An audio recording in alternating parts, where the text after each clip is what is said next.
I was just thinking, guys. It's August 9th, 3:18 p.m. My mom and my sister left a couple minutes ago, like 15 or so minutes ago, to go to a doctor's appointment, and I'm home alone. And I was just thinking,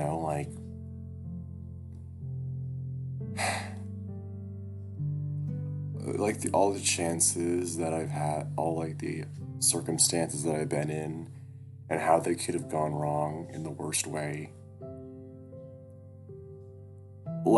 I know this is completely out of left field, but it kind of does go with Echo in a certain sense.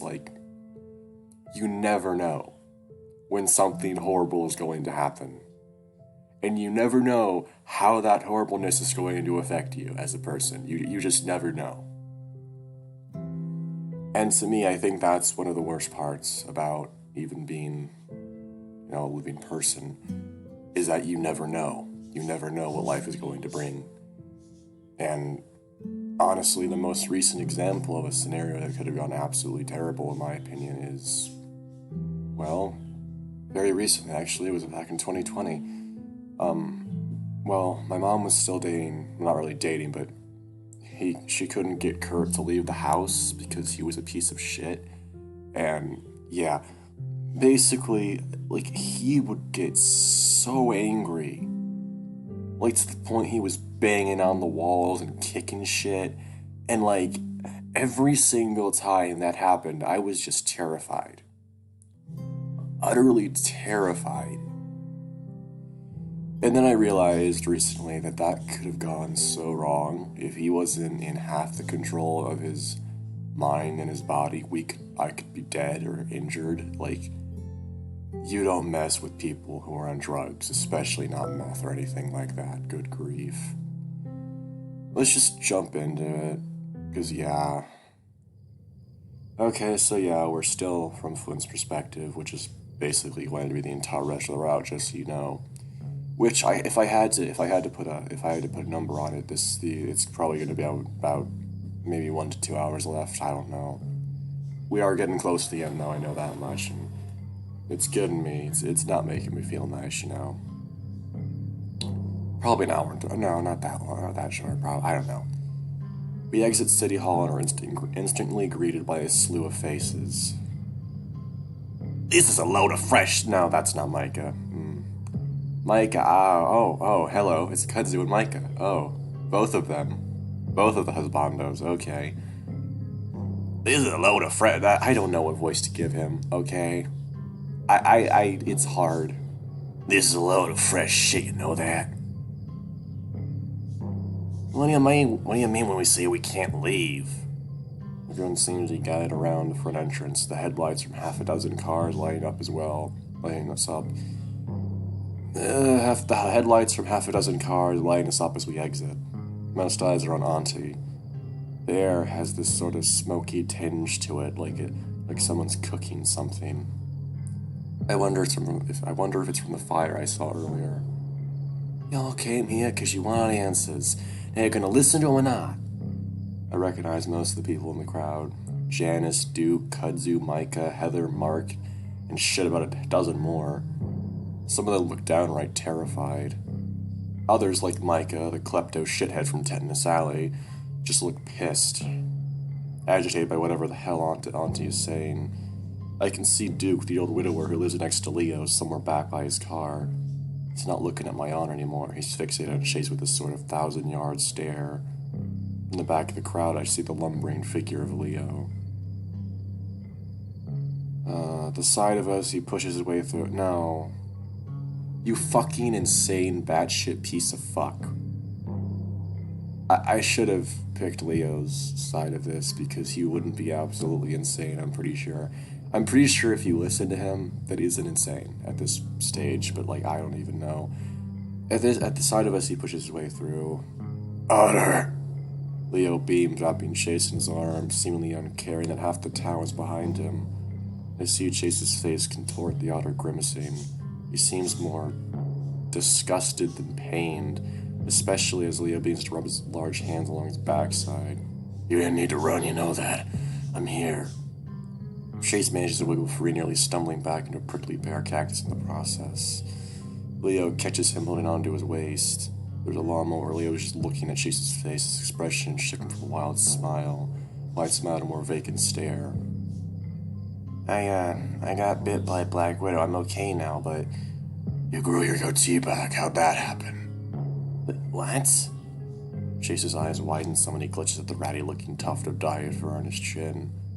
That's a shame. I always thought you'd here without it. Well, guess what, fucker? You're not dating. You're not lovers. Get over it. Dude, what the hell is happening?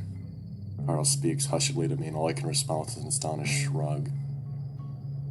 Anya begins to speak again. Let's talk plain, like. Most of us seeing things, bad things. And some folk around here started acting real strange, more so than the usual suspects on the bounce with the happy juice. And nobody's getting any tower or satellite signals with the phones and internet. Landline's fuzzy too. A couple of people nod. Mike is now looking over his shoulder, seemingly unfocused on all he's saying. Mike tried to head off to Peyton to see if the county offices knew what was going on. He got about as far as the Flint turnoff before he found himself on the old Route 65 leading back into town. He tells me he tried 3 times to get through, no luck. Now I would have slapped him on the head with a roll of newspaper and told him to take his clown into the circus, if I hadn't heard the same sort of thing from my grandpa decades ago. Folk traveled in buggies trying to escape the madness of this town, and they got snared in one hell of a web.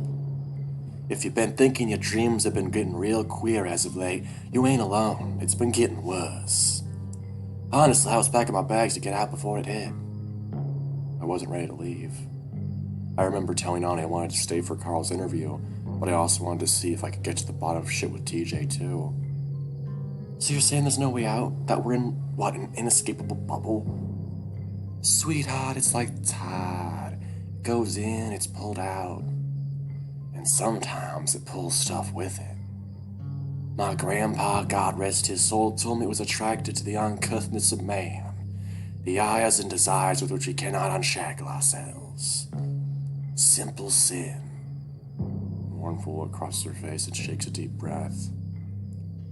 Mark. She looks over to the horned toad, our town's treasurer. He's standing by his black 4-door sedan, SUV. I always make fun of him for buying it. Black cars in the desert ain't a good mix unless you're keen on bacon. He reaches into the car and pulls out a lumpy something wrapped in a flamboyantly colored beach towel. I recognize the faded logo in the corner as the one from the Southwestern Adventures, an old souvenir maybe. Mark herks as he steps in front of the mirror with it, and I set it on the ground. The first thing I see are the feet sticking out of the end. Someone in the back, Heather, I think, screams. It's a banshee-like wail as Heather pulls back the fabric. What? I can't do that. No! I don't know. Keith? Who the fuck? Oh, shit. Right, Keith. It's not Keith. At first it's difficult to tell exactly what I'm looking at, but after a few moments I can clearly see who it is. What? Don't show us. Holy fuck, they're actually showing it. What the fuck? That's Salem. I can't do that. Jesus. No. Gigi begins to sob as terrified sniffles mixing with Heather's confused, shrill cries. Bora's covered in lacerations, most of which are on his face. 2 swipes would have cut him. Seemed to have torn his eyes and part of his snout out. I always thought when someone had their eyes taken out, it'd just be black holes on the side, but it's pink. Yeah, okay. I don't like this. I'm getting sick. It's like I'm looking into the guy's brain. I feel like I'm gonna hurl. What happened to him? He tried to leave. Yeah, but how did that happen? Raccoon, who up to this point I've never seen as anything but the strong, silent type, looks shaken up bad. Clutches his forward with a paw, shaking his head. God, for a second he looks like someone else. I barely know Salem. He's a recent move-in who originally squatted on vacant land in an RV until the landlord started making him pay to live there. Kept to himself, never even said 2 words to the guy. That's an accomplishment when you're stuck in a town which is about 50 people still living here. Mark tells me that the 3rd time he tried to leave, he saw him just laying there on the side of the road next to his RV. Dead as a doorknob. So to answer your question, coon boy, I don't know. These things always end, but there's no clear definition of how or when. Advise as I do in all trying times to turn to the higher powers and pray and repent as you may. There's a shocked silence from those present.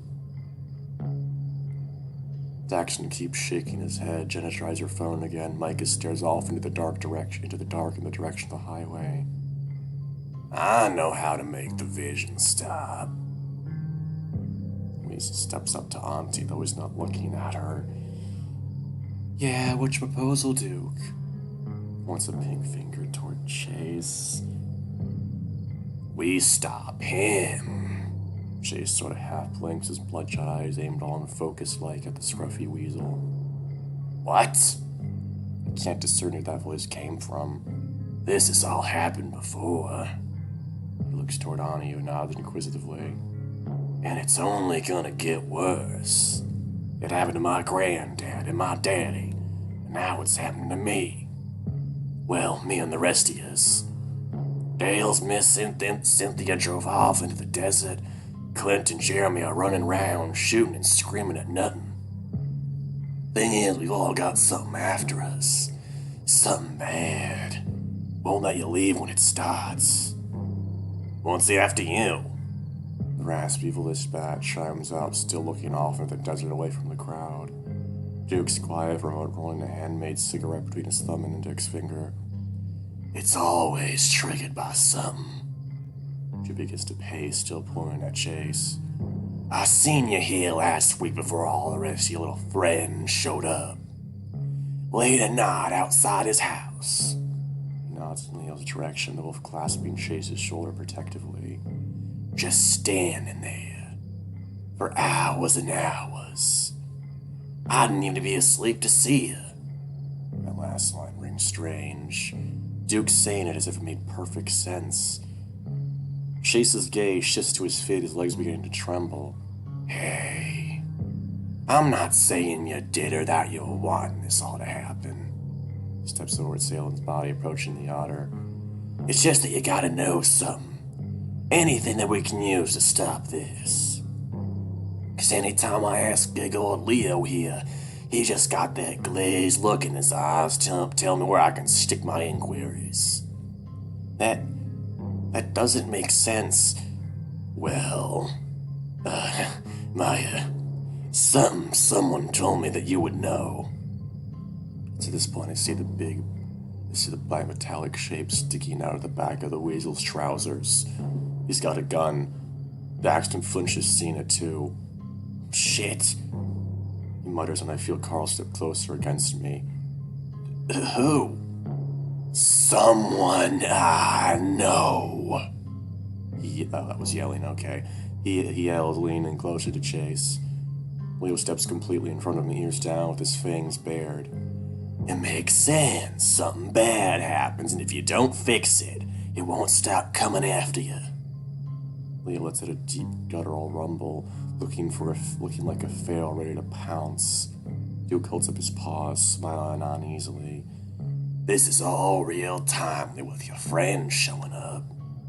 So what happened, Chase? I don't know what you're talking about. Ronnie exchanges a glance with Mark, and they both look to Chase, seemingly unconcerned that Duke is packing. Things are getting worse out here, and unless we all do something, we're gonna end up like young Salem. Duke's voice is dead and distant. He's right. Ani's voice cuts through the air like a knife. Next thing I know, her and Mark are stepping up beside Duke. Flynn, come here. Heart lurches in hearing my name called, and I strain myself to keep a straight face. I try not to look at the bodies I walk up, feel my backside illuminated by a dozen headlights in the gaze of the crowd. You locked Chase in the reading room with all them spiders. Why? You what? Didn't know about the spiders at the time, I mumble. Flynn. She looks away for a moment. Yeah, okay. I like how this has just come full circle. It's just like, oh, condemn Flynn, condemn Chase, condemn everyone, because apparently that's what Echo fucking wants, bitch. You're gonna fucking condemn everyone, or else you're gonna fucking pay the price, or something like that, I don't fucking know. Pretty sure he killed Sydney. I clutch my head, the blood in my veins feeling cold. It's as if the ground beneath my feet is turning to quicksand. My mouth moves as if to say more, but I manage to bite my tongue. This just makes the pain worse. What the fuck is happening? I can see Jenna covering her face with both paws, seemingly in disbelief this is really happening. There's a few murders in the gathering. Micah looks back at us, seemingly distracted from what was in the desert that he was staring at. You talking about your little friend who drowned in the lake a decade ago? Yeah. Wow, kid. He clicks his tongue, shaking his head at the bedraggled looking otter. That's fucked up. Shay starts to look like TJ, getting himself on the verge of breaking down into sobs. He seems to be alternating from angry, sad, and confused over and over again. It's bullshit and you know it, Flynn. You killed Sydney, you fucker. Pain flares, my vision blurring for a second. That's not true. I highly doubt that, lover boy. I'll beat all your ass to keep telling lies, yeah. He grins, eyeing the rifle in my hands. I clutch it more tightly. Duke turns, swimming toward the wolf. It's already got him. He speaks with such idle nonchalance, not bothering to clarify what it is. Sid died like 10 years ago. It doesn't make any fucking sense. Well, this sort of murder happened before. My grandpappy lived through this whole thing and stayed in the town after. Yeah, that's right. It happened weeks after the body was found. Oh shit, no fucking way. Is he talking about Cliff? No fucking way. Ani rubs her thumb through her floral scarf, staring at the headlights of one of the old Jeeps. The one in the mines. The air got all electric and fuzzy. Folk went out of their heads. She's never taught about any of this before. How do you know that? Gret gabbed about it a lot when you were young, and even before you were born. Dad. The whole superstition was part of his justification for making like a library and booking it. Well, that and one other reason. I try to ignore the last comment, still focusing on the increasingly tense stare-down between Leo, Chase, and Duke. I had heard Mom and Dad hated Echo, mainly the usual grumblings about godlessness. Any ailments they had were surely the fucking results of some latent sin. Point is, the ground beneath our feet is a tainted soil. Rotten, shaky loam. Duke interrupts, but Anne doesn't seem to mind. She's just frowning now, looking at the crowd of people. Her scarves come undone due to all the fidgeting, and all the old scars she has beneath are visible. Tattered scales replaced with pink flesh. It's more rotten in some places. Y'all know the ones. My grandpappy thought that 'cause they didn't catch the murderer, it planted some seeds in the bad dirt. But that ain't true. Dude rubbed his scarf along his forehead, squeezing his cigarette so hard that the ash starts pouring out the other side like toothpaste. They caught him all right. Then everything was okay for a while after they found him and he was killed. What the fuck does this have to do with Sydney? Duke continues, ignoring me. So I don't know what it is. If it's murder or guilt or not catching someone that did wrong. I shake my head. I can't believe this shit. Sid's not fucking haunting the town, you meth-addled cunt! But it started when you got here. So forgive me for one if one of you did something bad. He was a fucking 9-year-old! brought that guilt back to this poison land to grow the seeds again. Duke doesn't sound like himself at all, not even his recently crazed self. Still, though I don't want to admit it, I start to have an idea of what Duke will be getting at. How this all fits into our history, and judging from the look on the gathered crowd's faces, the feeling appears mutual. There's murmured inquiries about what to do. Heather is still quietly sobbing, asking a group of people to ignore her, like no one is helping Keith. Genevieve Sanders, a retired mail carrier from Hayden, mentions something about a lynching. Really? This is the fucking 21st century, bitch. Jenna's arms are crossed tight, her expression is sort of furrowed, indignant stare that slowly falters to upset confusion. TJ's next to her, one paw on her arm. I can barely hear him, but he keeps saying he's sorry over and over. Leo begins to tug at Chase, pulling him back in the direction of the van. The two begin to hurriedly walk before Auntie speaks up. Stop! I always had this niggling desire, this idea of getting justice for what happened. Sid deserved as much, but now I can't say I'm feeling any catharsis or joy. Just this hollow rumbling from my insides that this ain't right. This can't be how we fix shit. Carl has his head down now, the ram acting small despite his burly proportions. I just want to move beside him, tuck him under my arm, and fuck off far away from here. Get back over here. Leo clutches Chase tight of the wolf. The wolf winces as he struggles to wiggle free from the wolf. I can walk on my own, Leo. Leo seems to ignore both the mayor and Chase as they approach the van. Jenna quickly shoves her phone into her purse, the Fennec visibly trying not to look at the body, as she, TJ, Carl, and Dax join them. Jesus. I rub my aching head. Fuck this, I gotta get out of here. I hear a clicking noise to my side. Shh. The horrible noise is deafening. I clutch the sides of my head and crouch down. A brass shell casing falls and hits my leg. It's hot. Duke's pointing his pistol into the air. Our group stops in their tracks, TJ falling to the ground and covering his face. Heather is shrieking, screaming over and over again. And then suddenly she stops. There's some flame and movement from the group that was standing near her like the dancing you see at raves. When I look again, I can't see her anymore. Mike is gone too. Him and a few others scattered. I can faintly see the bat's silhouette in the distance, sprinting into the desert. What the fuck, Duke? I scream at the weasel. Needed to get their attention for the mayor, yeah. That's no fucking excuse! That shot could have come back down and killed somebody! Duke clutches the pistol limply in his grasp, seemingly uncaring of where he's pointing the loaded weapon as he twirls the wrist about. It's a bit late for that now. Folk have been hurt already. And they'll continue to get hurt till we stop this. Hear shots of agreement from the remaining crowd. Ani just nods, and I can't help but give her a dumbfounded look. I clutch my repeater close. Spiders. Spiders got him, that right, Flynn? She points to Chase. Yeah, he sat in a nest of them. Duke. She holds up a finger, fast walking back, always without another word. Duke watches our group by the van, everyone's quiet. His pistol's aimed up at the sky.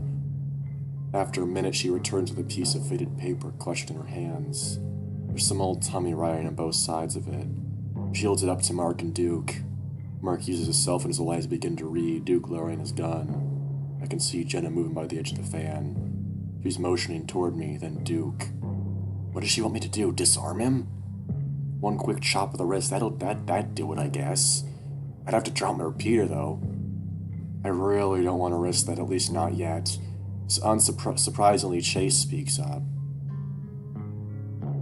What's it say? Boy, I think you know what it says. You were rooting through our stuff and plucking all these wreckage yet Thursday. James Hendricks, notice of death. Carl visibly stiffens. Guess what killed him? Spiders. I step up, squinting at the paper. It's a notice of death, all right, for reference in an estate transfer. It's for a James Hendricks who passed away in 1913. The cause of death is listed as poison infection. Therasoops, I don't fucking know. Theraphosidae tarantula. Tarantula. Chase shifts uncomfortably. Chase's ass got planted on some black widows. And what does Carl's old great whatever have to do with this? James Hendricks the First was a notorious sodomite like... So now we're... Okay. I sigh. What? You say he was looking at this the other day? He's working on a school project. Hell, that's why he's here. So he claimed. Sure about that? Bonnie seems to prompt my own niggling doubt. I look back at the pathetic-looking otter. He looks to me. And then Dax steps up. Hey, He stops just short of the body on the ground. Daxton straightens his posture, folding his hands behind his back. Mr. Duke, I think you're making a lot of really interesting headway in how we can solve all this. You know, much better than just hiding out in our houses from rampant chaos and the like. But, Salem here... He uneasily gestures toward the corpse in the towel while the boar's hollow eye sockets still stare at the stars above. Whatever got him, I think stopping/avoiding that should be priority number one. Because, I mean, I've only known Chase about half a week, but he doesn't seem like the sort to be capable of all this. Kid, I've known Chase all my life, and I'd reckon something similar. But at the end of the day, Chase didn't do this. It's what Chase did that did this. This town needs justice. Hell, that little Sydney kid needs justice. I'm gonna save y'all. And make it so she leaves me alone once and for all. Who leaves you alone? Duke doesn't respond, instead raising his pistol. I can't tell who's aiming at. His paw is shaky. I need to do something. Jesus fuck. Are you fucking serious, bitch? Fuck you. Fuck you. Oh my god. I stand there and I can see Jenna beside the van looking at me pleadingly. Ani's peering at me now with strange look on her face. This isn't right. I should do something. My head is killing me. Something's wrong. And at the worst possible fucking time, I grit my teeth, concentrating on what's really happening. Duke says something I can't quite make out, and Daxton stammers back a retort. I've had visions of Chase too, but nothing that points toward that as a conclusion. Leo slides Chase behind him, the wolf's ear is pinned to the side of his head.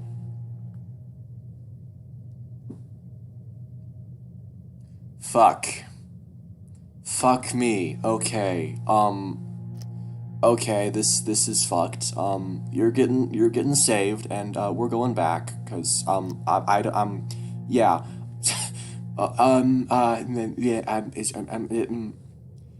I think I should trust Daxton, gonna be completely honest with you. Sid's dad flashes in my mind. The hole in his head, the look in his eyes. I keep my rifle clutched across my chest, pointed downward. Dax! Yeah? Staring wide-eyed at the gun in Duke's grasp, his blue hands in the air. You gonna elaborate? Oh, yeah, hi. Dax does a sort of awkward way before slowly lowering his hands. Jesus Christ. I'm sorry, I don't think this is right. Perhaps we can perceive the guilt of others at times in this sort of waking visions.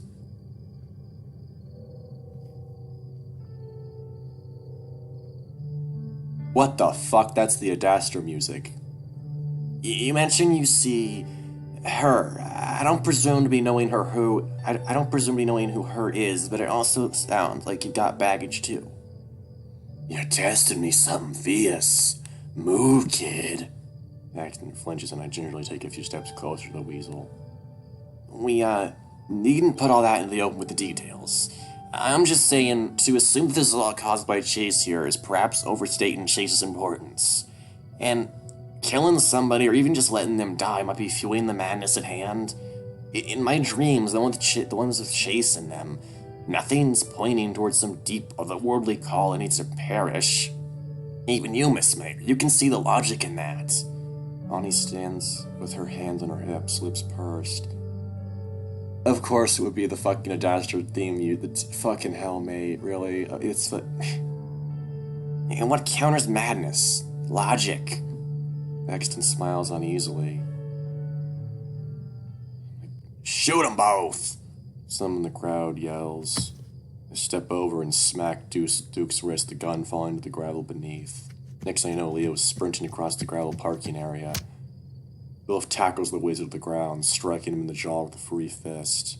Mark and Ani quickly try to pull him off, and I scamper down to grab Duke's pistol before Leo does. Let me go, let me go! We're leaving, Leo, come on! Duke whinges on the ground, one of his snaggled teeth hanging from his lower lip. You doomed us, kid, and he's gonna get away with it. He stretches his mangy arm across the ground, pointing toward Chase. Ani moves over beside me, resting a hand on my shoulder. Flynn, you can't make this decision for everyone.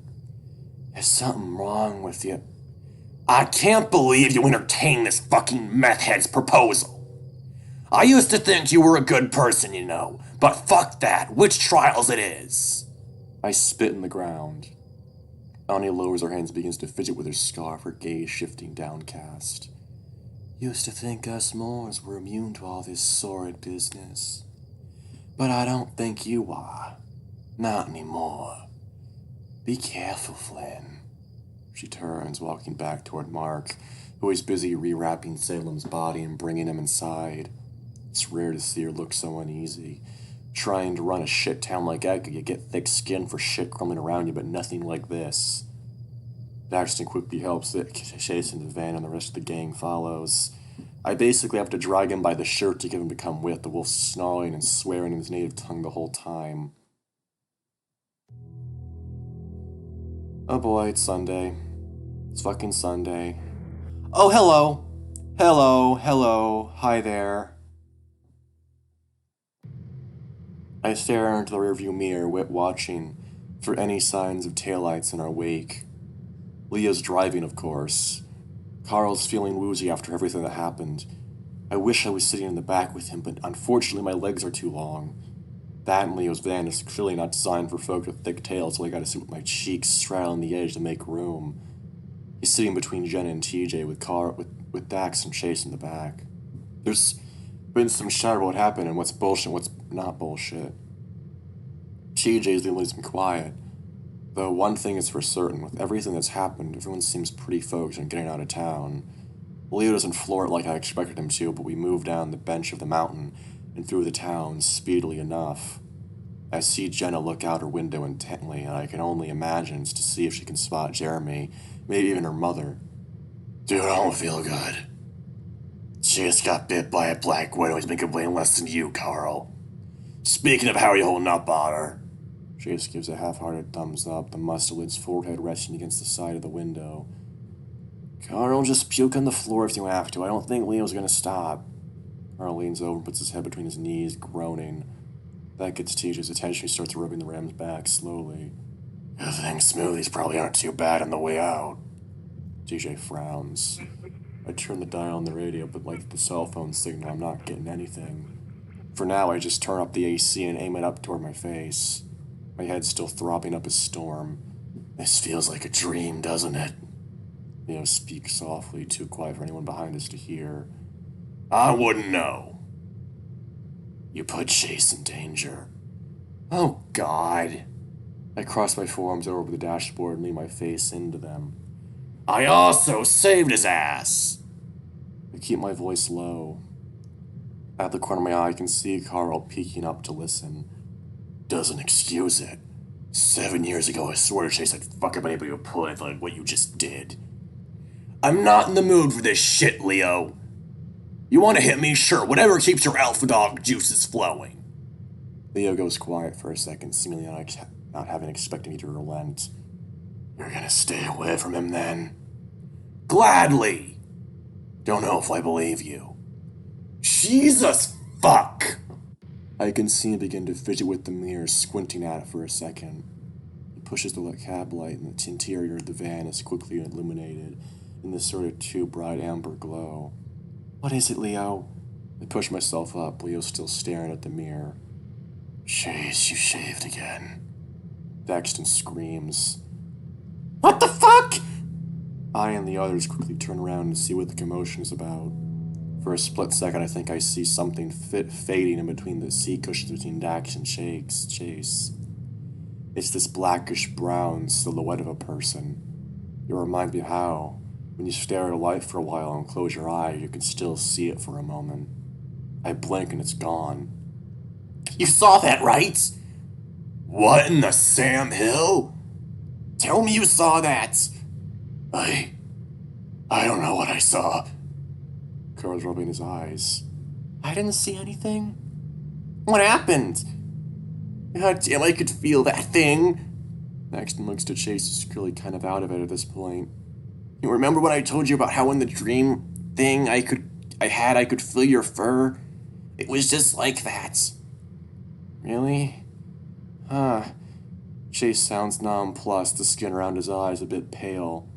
It's unclear whether he saw what we did, but the outer pattern fabric of the spot where the silhouette was. It looked like you. Relax, guys, it's just Chase. It wouldn't hurt a fly.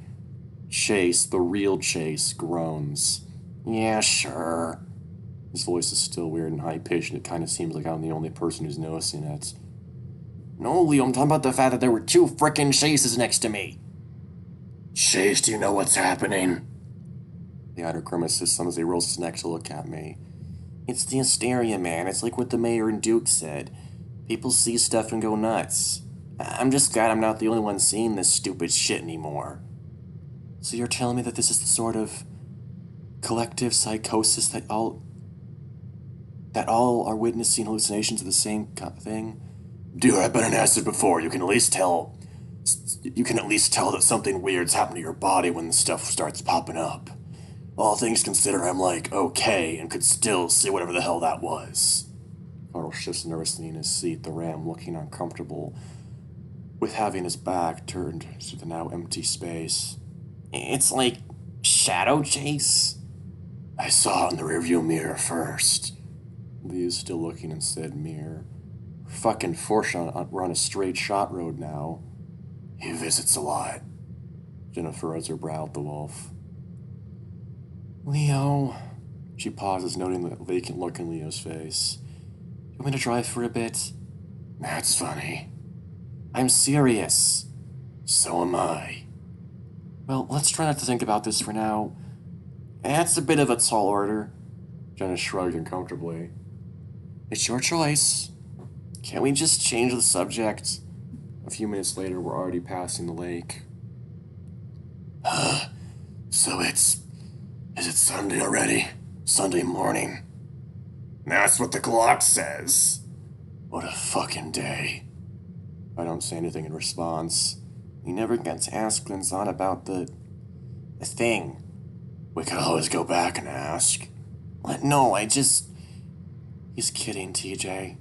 Oh. Link stares at the space between his knees. Do you actually think she'd know anything about it, Flynn? I don't know. She and Mark knew enough about what happened with the body, though. Carl shivers and puts his head back down, while TJ continues to rub his back. A few minutes of silence go by before Carl speaks up again. That feels kind of nice. Reminds me of my mom. Yeah, actually, Mom did it too. Thought it might help. Hey, I love you, just so you know. All of you guys. I'm glad we're getting out of here. Fuck it, I'm going back to Pueblo. I raise a brow ridge at the ram. And I'm taking you with me. Points a thick finger toward me, leaning forward enough that he pokes me in the shoulder. I restrain and smile as I let out an idle grunt. Me? College? What a thought. The idea of being around guys my age, and Carl. I'm not even sure what the hell I'd major in. Definitely not fucking poli-sci. What the fuck? Political science, I guess? I squeeze my wrist, trying to refocus. I love you too, Carl, and everyone else. You too, Captain Daxton. Captain? Oh, I was promoted. Cool. Daxton seems distracted. watching Chase stare at his own fingertips. Yeah. Chase affirms his love for him with a groggy monotone. Jenna glances back at them before turning her attention out her own window. Leo doesn't say anything from the front, his focus solely on the road ahead of him. Are we at the clinic yet? Still about 20 minutes out. I watch the desert whip by us for the first time, feeling somewhat safe, as the town disappears behind us. But, of course, it doesn't last long. What's that on the side of the road there? Leo turns his head in the direction of something on the curb up ahead. We all do. What is that? Oh my gosh! TJ covers his mouth. Carl sits up straight, trying to see. Leo slows down as he passes. There's Chase's car, all the windows shattered. And there's Duke lying a dozen feet away from the open door of the driver's side. And there, crouching over him, is something I can't explain. Hairless, body and limbs long. Way too long. The head comes up and all I see are 3 holes and blood. TJ screams next to me and Leo shouts something before stepping on the gas, slamming me back into my seat. I try to look back, but whatever it is gone. At least, it's gone from where it was because I see something move next to my... Don't you fucking dare, game! Don't you fucking dare! It's still... No, please God. But only for a moment. That thing, whatever the fuck it is, disappears almost the instant I register that it's there. I'm only staring out at the blackness of the desert. Still, 3 holes, eyes, and a mouth blink back at me in a sort of afterimage before that too vanishes. It's him! TJ reaches up and grabs my arms, claws out. I'm too shocked to even pull away as TJ leans forward next to me, staring out my window. At least I know I'm not the only one that saw it. TJ squeaks again when no one answers him. It's real! I don't know. Some kind of animal, maybe? I've never seen anything like that before. Dude could have had a disease, lost all its fur or something. Maybe Duke hit it. He was walking! How was Duke here? He was back at City Hall! Maybe it dragged him. Faster than a car? How would he get Chase's car? I still have the keys on me. That's impossible. Could have hotwired. I don't know, man. GJ leans back, looping his arm around Carl's, and I can see him shaking. I look over my shoulder through the back window. Jesus, fuck, just like Dax described. There, we've all seen it. It's how I remember, but I don't remember it ever moving that fast. Or with, blood. Jenna rings her paws together, speaking quietly. Her tone is thoughtful and worried, as if she's trying to rationalize this all to herself. Fuck, that's what got Salem, isn't it? Jesus, don't fucking take your foot off the gas, Leo. Leo doesn't respond, staring hard ahead. He's squeezing on the wheel so hard it looks like it's bending. I pull back the hammer on the repeater, loading the rifle across my chest with barrel pointed toward the window. I remember Duke's pistol that I stowed in the car door earlier. I grab it and toss it in the back seat. Then I grabbed it without hesitation, aiming out the opposite side. This is freaking nuts! At this point, Chase's car was a good distance away, only visible because the headlights are on, a streak of light fading out across the desert. Duke's dead, isn't he? Some dry retching noises followed by heavy splattering sounds cut me off. Carl is hunched over in the seat, head between his legs. It isn't hard to figure out what just happened, especially when the smell hits me. Oh my gosh, Carl! TJ looks torn between blanching away and comforting the ram.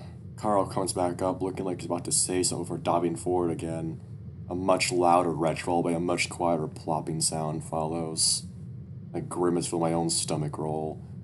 God! Axton's looking up at them, a paw to his nose. You okay, man? Carl keeps his head down a while longer, his fingers twisting to the fabric of his shorts. TJ tenderly rubs his back. I would have done it out the window. I don't want to open the windows now, though. It's okay. Leo, are there any napkins up there? Leo's been silent up until now, remains silent. He's staring out the windshield hard, pausing the wheel in a death grip. Chase, meanwhile, is clutching at his chest, his eyes red and bleary. He leans forward and the sound of something wet hitting the fabric format is audible throughout the cabin.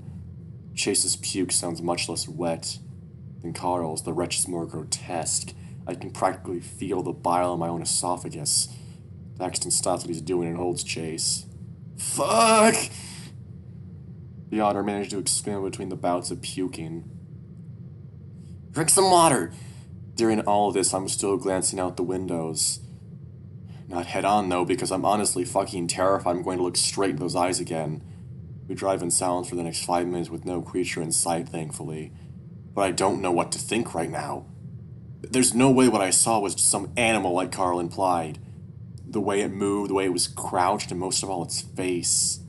I've never seen anything like it, at least not anything that's not a Halloween costume. Maybe one of the locals dressed up in a costume or something. Is this some sort of shitty prank show like that one on the science fiction channel? But how the fuck did you keep it with the car? Were we going that fast? Leo did slow down a little. I keep those thoughts to myself. Everyone looks freaked out enough without any more speculation. I feel trapped like I'm stuck in a metal box I can barely move, and with a gun I can't aim. This thing can outrun and rip at cars. Nothing is safe. I just have to focus. We're on our way out, and soon I'll be safe in a clinic, police station, or an applauding audience surrounded by a shit ton of cameras. If it's the latter, I'm decking the first fucker that comes out with a microphone. I try not to think about Duke by the car, Salem on the blanket, my aunt out there trying to keep everyone safe. With that thing, I shake my head, trying to stay watch for any signs of movements. Are you okay, Chase? Ginger's arm is still around Carl. Carl's a lynx craning his neck to peer back at the hunched-over otter. I've never been so freaking scared in my life, but yeah, okay.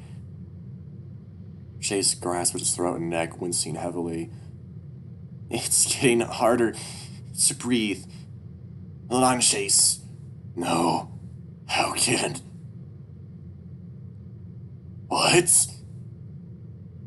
Carl lurches as Leo slows us down again.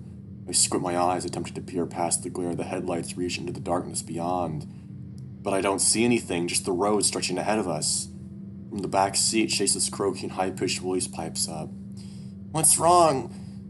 Leo's quiet for a moment. His face is blank, ears twitching. Don't worry about it, Otter. Just a little distracted, that's all. That's a fucking understatement. Why'd we stop? DJ sounds panicked. Lynx turned around in his seat as he stares out the back window. It's the first time I've seen him in a car without his seatbelt on. Leo was silent, his vacant expression contorting to brief flickers of confusion. He's looking into the mountains that surround Echo Canyon. Wait, I know what you mean. Jenna scoots forward to the edge of her seat, pointing to something outside. The hills, those were on our right side a while ago. We must have looped around. But we've been going straight this whole time. The only way we're going back this way is if we got turned around and we hit the main highway. But we haven't hit the main highway, have we? Chase presses his furry cheek against the window, his tired eyes bulging. What in the goddamn... He trails off. So we just seamlessly transitioned from going one way or the other without any of us noticing. No, Liam must have gotten off and turned around the side road that I... There's no way. He slaps the steering wheel hard, a honk ringing out and echoing through the valley of desert scrub beyond the guardrail. TJ gasped, sticking his claws in the arc of his seat. Please don't do that! Let's be quiet, okay? Leo, we're going the wrong way. Jenna speaks as calmly as possible, clearly aware of the wolf's addled mental state, but also the fact that she's now holding Duke's pistol. Leo brings the car to a hard stop, throwing me forward into the seatbelt.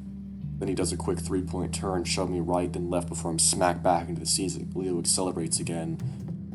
I hear a soft thunk of flesh on glass, then a groan from the back.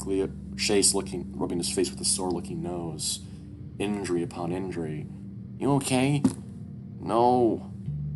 He responds back hoarsely, shifting further back into the scratchy fabric of his seat. Oh, same. Daxton does a curt nod. Leo is sitting upright, only moving with rigid movements like a goddamn automaton.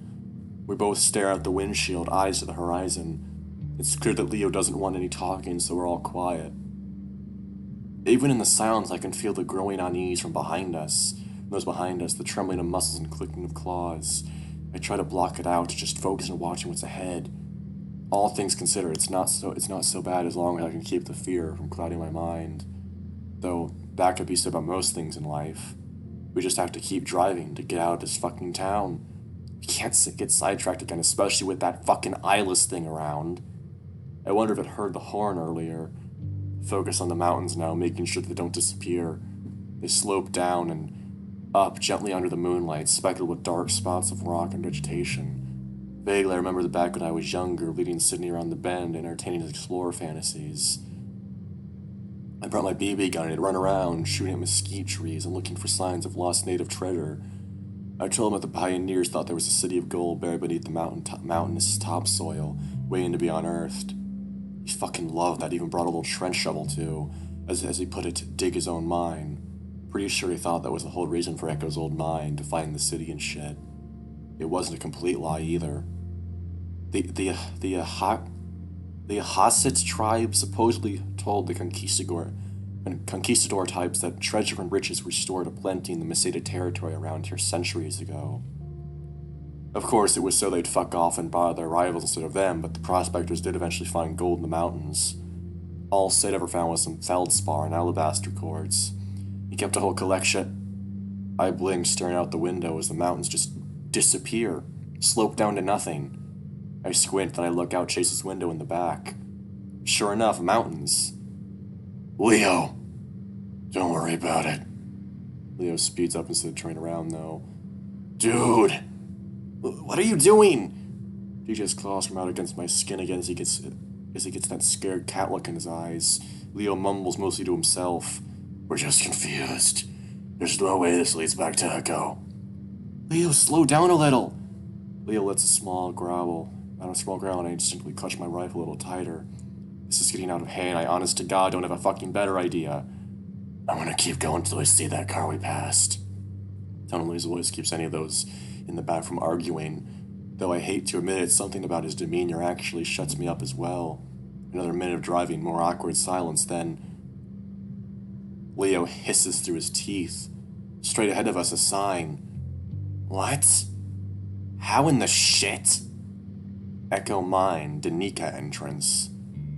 That's on the other side of town. I say this as if it cannot possibly be where we're at, though there it is.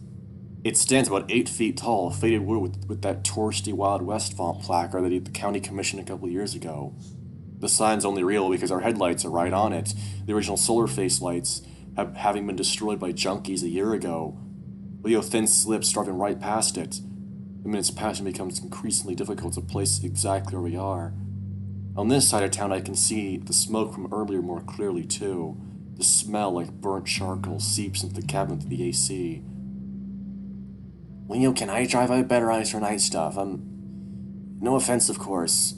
Leo says nothing. The wolf begins to pull off to the side of the road, only to flip around and go the other way again. Jenna lets out a strange sigh. It's laden with her common exasperation, but there's a slight quiver in her vocal cords. We keep going, and more time passes.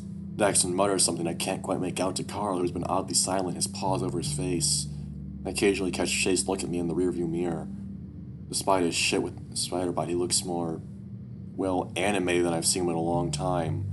There's a lot less staring off at the distance and more active grimacing, muttered softcore swears and darting eyes. I never realized how yellow his eyes are before. Were they always that bright? More time passes, and as we round a bend, Jenna crawls halfway onto the mid-seat console and points ahead. That's where Duke and Chase's car was. It's not there now, how can you tell? Nexton keeps craning his neck to see past me. The corner looks familiar, but where's the car? I remember that thing. Its silhouette was outlined against the group of pinion trees by the guardrail. Tita makes a whining noise. I recognize it too. There's no broken glass, tire marks, or blood, though. Absolutely no remnant of the memory to be found. God. There's nothing there, don't worry. He, of course, is directing those reassurances solely to Chase. His tone is so soft it's almost cooing, treating Chase like a child. That's just making us worried, you hollow-headed bitch! Leo doesn't react right away, then out of the corner of my eye, he slowly begins to turn his head to look directly at me. It's fucking bizarre. He just stares, his gaze like a goddamn plastic doll's. Flynn, just don't interact. Oh, jeez. I'm just gonna watch the mountains. Let us know if they decide to flip around. He lets out a dry, terrified chuckle. Then it returns to where she had her eyebrows scrunched. It's like we're stuck in some kind of loop. Then it gives Dax an inquisitive look, seemingly baffling what could find humor in this. What? It's just, well, it's nothing. Go on, we've got time, apparently. Yeah, exactly. I mean, he exhales, shaking his head. In Astra, Carl groans, displeasure muffled by the pause over his face.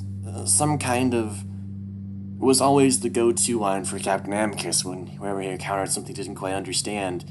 Daxton leans his head back, his bald noggin pushing the headrest. Some kind of alien transporter, some kind of time paradox, some kind of matter replicator, some kind of reproductive goo, and so on. And this helps us how? Well, I don't think it does. It's just sort of funny, I guess. It's like I'm in an episode with a group of wacky characters. Wacky, huh? Jenna responds monotone as she returns her focus to the window. I'm just really glad I'm not alone. No one speaks after that. As the truck's engine pulls up another hill, I see something come into view through a clearing of cacti. Oh, fuck me gently. Echo mine. Danica entrance. No! TJ whines. Leo slows down more and more until we come to a gentle stop. We sit there in silence, staring at the faded text and the gravel trail that leads into the canyon head. Leo starts muttering darkly to himself, looking out the windows into the dashboard. I don't ask him if he's okay. I know what the answer is. Leo continues to make soft whimpering sounds like he's trying not to cry. It's okay. It's just dark and we're going off-road somehow. Leo whispers whatever comes to mind to explain what the fuck is happening. Carl stills his head down and his paws completely quiet. He could be asleep for all I know. I think about suggesting maybe we should just wait it out until morning in the car. But as I open my mouth, I hear a scratching noise toward the back of the car. TJ's ears perk up, which lets me know that I'm not the only one. Instinctively, I turn around. No, don't fucking do this. Bits of glass fly into my face, and the next thing I know, I'm down in my seat, head down with my rifle raised toward the hole. Get down! Carl, ducks, and Jen and TJ lurch away to their respective sides of the car. TJ accidentally opened his car door, nearly tumbling out. Close the door! Close the door! Carl managed to get a hold of a lynx, trying to tug him back upright as TJ cries, flying about. Can't get a good shot. Carl's big head bobbing up and around as something moves along. Round outside to the newly opened car door. A shot rings out, though not from me. A wide-eyed looking Jenna holds her smoking pistol up and fires again. The sharp crack reverberates through the cabin once more. Carl, very much awake now, slams TJ's door shut and screams at Carl. Go, go, go! Leo's already on it, and I feel the car jolt forward. Then I'm bouncing up and down in the seat as we go off-road, Leo not bothering with a three-point turn this time, instead going for a full U-turn. We're back on asphalt and speeding down the road when I feel it's safe enough to raise my head back up and look out the back window. For a moment, I'm terrified I'm going to find that thing crouched on the trunk, staring in at us. But instead, all I see is a giant hole through the back window, the remaining glass jagged. Oh god, are you guys okay? Daxton looks back and forth between us and the roof behind the van. Chase, meanwhile, looks like he's about to throw up again, his muscular features scrunched up in a tight grimace as he shivers with fear and other general unwellness. I sit up fully, keeping my sights trained in the back. Yeah. I yell at him over the sound of the car and the wind whistling around behind me. Jen, did you get it? I don't know. Carl's bent over in his seat, too, brushing glass from his hat and hoodie. I'll look at TJ, who was still crouched over in his own seat, covering his head. Bits of glass just scattered on his back and head, but I pick some of the pieces out from the fur on his neck and lean over him. TJ, are you alright? TJ shudders and doesn't say anything as Jenna plucks some of the shards from under his collar. What was that? Daxton shouts back at us, staring through the window. Fuck if I know! I don't want to think about what I actually think it was. I just need to be ready if it comes again. Leo keeps up the high speed, hitting some of the potholes hard enough I'm worried we're going to get a flat. Then we'd be in some real deep shit. We drive on for another 5 minutes in silence. And then the sign appears in front of us again. This time no one says anything and Leo doesn't bother turning around. I watch out my window as we fly past the historic path. But nothing happens. All I see is the tall piece of wood with the broken lights, and all I hear is the wind whipping around us. Jenna keeps a paw on TJ's back as he remains hunched over, the other still holding Duke's pistol. Carl sits quietly, staring out his window. On the bright side, the back window has diminished the smell of sick, but the smoke smell is stronger than ever. Sparse dots of light show up on the horizon, indicating where Echo is. That's when Leo speaks up. How about we head back to my house? You guys can get some sleep while Chase and I figure out what to do next. Leo pauses, waiting for an answer.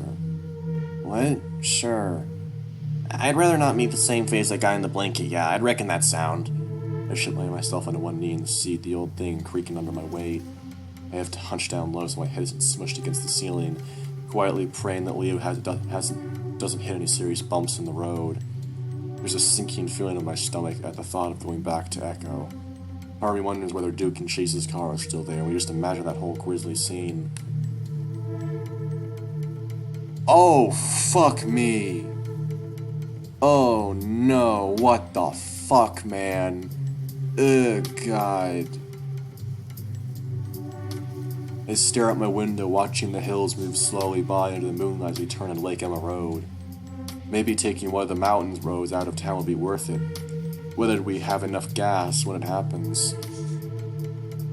Oh no! No. It's gone. It's gone. A crouched figure sits in the peak of a hill just about 50 feet where we are. I squint at it, just barely able to make out what looks like shoulders and a head hunched up under the light of the moon. It's not there anymore. Where the fuck is it? Oh shit! I'm directly across from the thing when I open my mouth. I'm barely able to make a sound when it moves. No. It dashes down the hill in the blink of an eye, covering the distance between it and our car in a matter of 2 seconds. One moment I'm staring at a tiny black figure, and the next it's right up against the car, smashing into the side between my door and Jenna's. My head smacks against the glass, and I see a flash of white. At the same time, I hear Jenna shout at us to hold on. TJ screams. Carl yells. The lake. I watch as water begins to pull in through the broken window, the jagged glass getting carried in the flow. The van is already halfway submerged. We crashed in the fucking lake. How can that be? We're nowhere near it. The water is shockingly growing, raising up to my knees. JJ yelps something incomprehensible. I see Leo thrashing with the seatbelt, trying to get unbuckled as the car battery shorts out and the cabin lights go dark. Carl! The hyperventilating ram splashes about behind. I can't open my door! I can hear the sound of a door handle being yanked. Grab my own, press the unlock button, push outward, but the pressure of the water is too much, doesn't budge. I try to wrangle my rifle up to butt the glass, but the seat got pushed too far up in the impact. I can barely move with my chest pushed up against the dashboard. Straining to wiggle free, I'm scraping my head along the roof. Piece of shit! God damn my stupid lanky ass. Carl, use your head! I don't know what to do, dude. The horns! Do the ram thing! I realize what Daxton's trying to say. Fucking species features! Go, Carl! Okay. There's a shuffling movement, followed by a hard slam. Glass shatters and more water comes rushing in. There's a flurry of movement out my window as first Jenna, then Carl, then TJ go through the window. Soon after, the water's up to nostrils and my blood goes cold. I remember my uncle telling me something after we watched a movie with a scene like this. Until the pressure is equalized, you can't open the door. It doesn't stop me from wrenching on the handle regardless. I push my maw up to the roof and take a large breath over being fully submerged. The metal underbelly of the van scrapes against the rocks of the lake floor, which makes a downright horrifying sound underwater. With one hard push, my door finally opens, beginning to squeeze my way out. I look over my shoulders, seeing the faint outline of my rust-colored fur in the back of the van, Leo seemingly trying to get Chase. My lungs begin to burn. I realize I can't see the surface. I kick my legs, trying to push myself off the slimy lake bed. The pressure on my eardrums are like drills pushing into my skull. The seconds pass. 1, 2, 3, 4, 5. And finally I breach the surface. After a moment, the water splashes and Chase and Leo emerge from the depths. Leo, I'm a fucking otter. I'm fine. Guys. Carl pants, the ram appearing to be clutching one paw into TJ's shoulder to keep afloat. He can't really swim well thanks to his hooves. TJ looks to be struggling to keep their chins both above the waterline. Where's Dude Man? What? Daxton! I don't know. I don't see where that thing went. We need to get out of the water. It can be in there with us. I know it. His voice sounds like a mix of a whisper and a shout. Please! His voice cracks like a 12-year-old as he sputters from a mixture of the cold water and shock.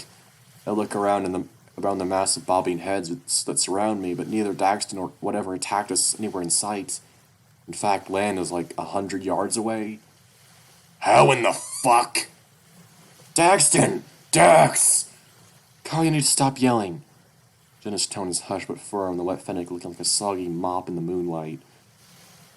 I notice the glint of steel and know she's still holding Duke's gun. I left mine on the lake floor. TJ's right, we need to get to shore. There's a coldness to her voice, one controlled by fear.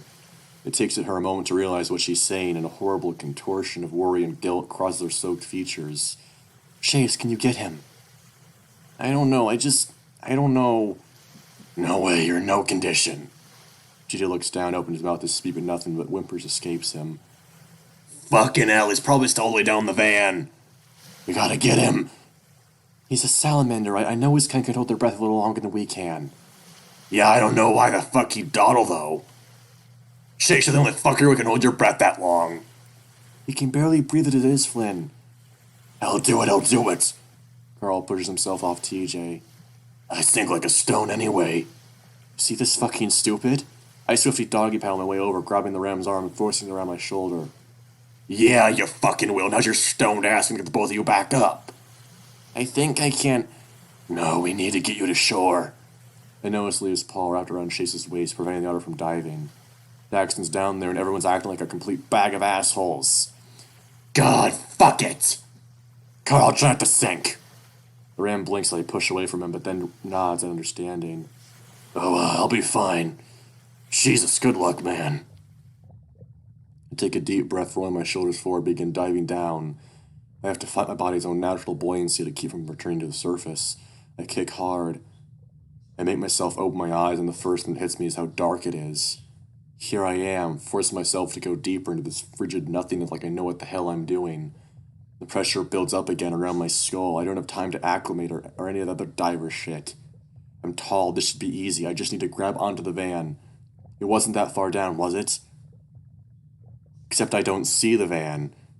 What I see are the blue of Daxton's eyes staring at me through the murk.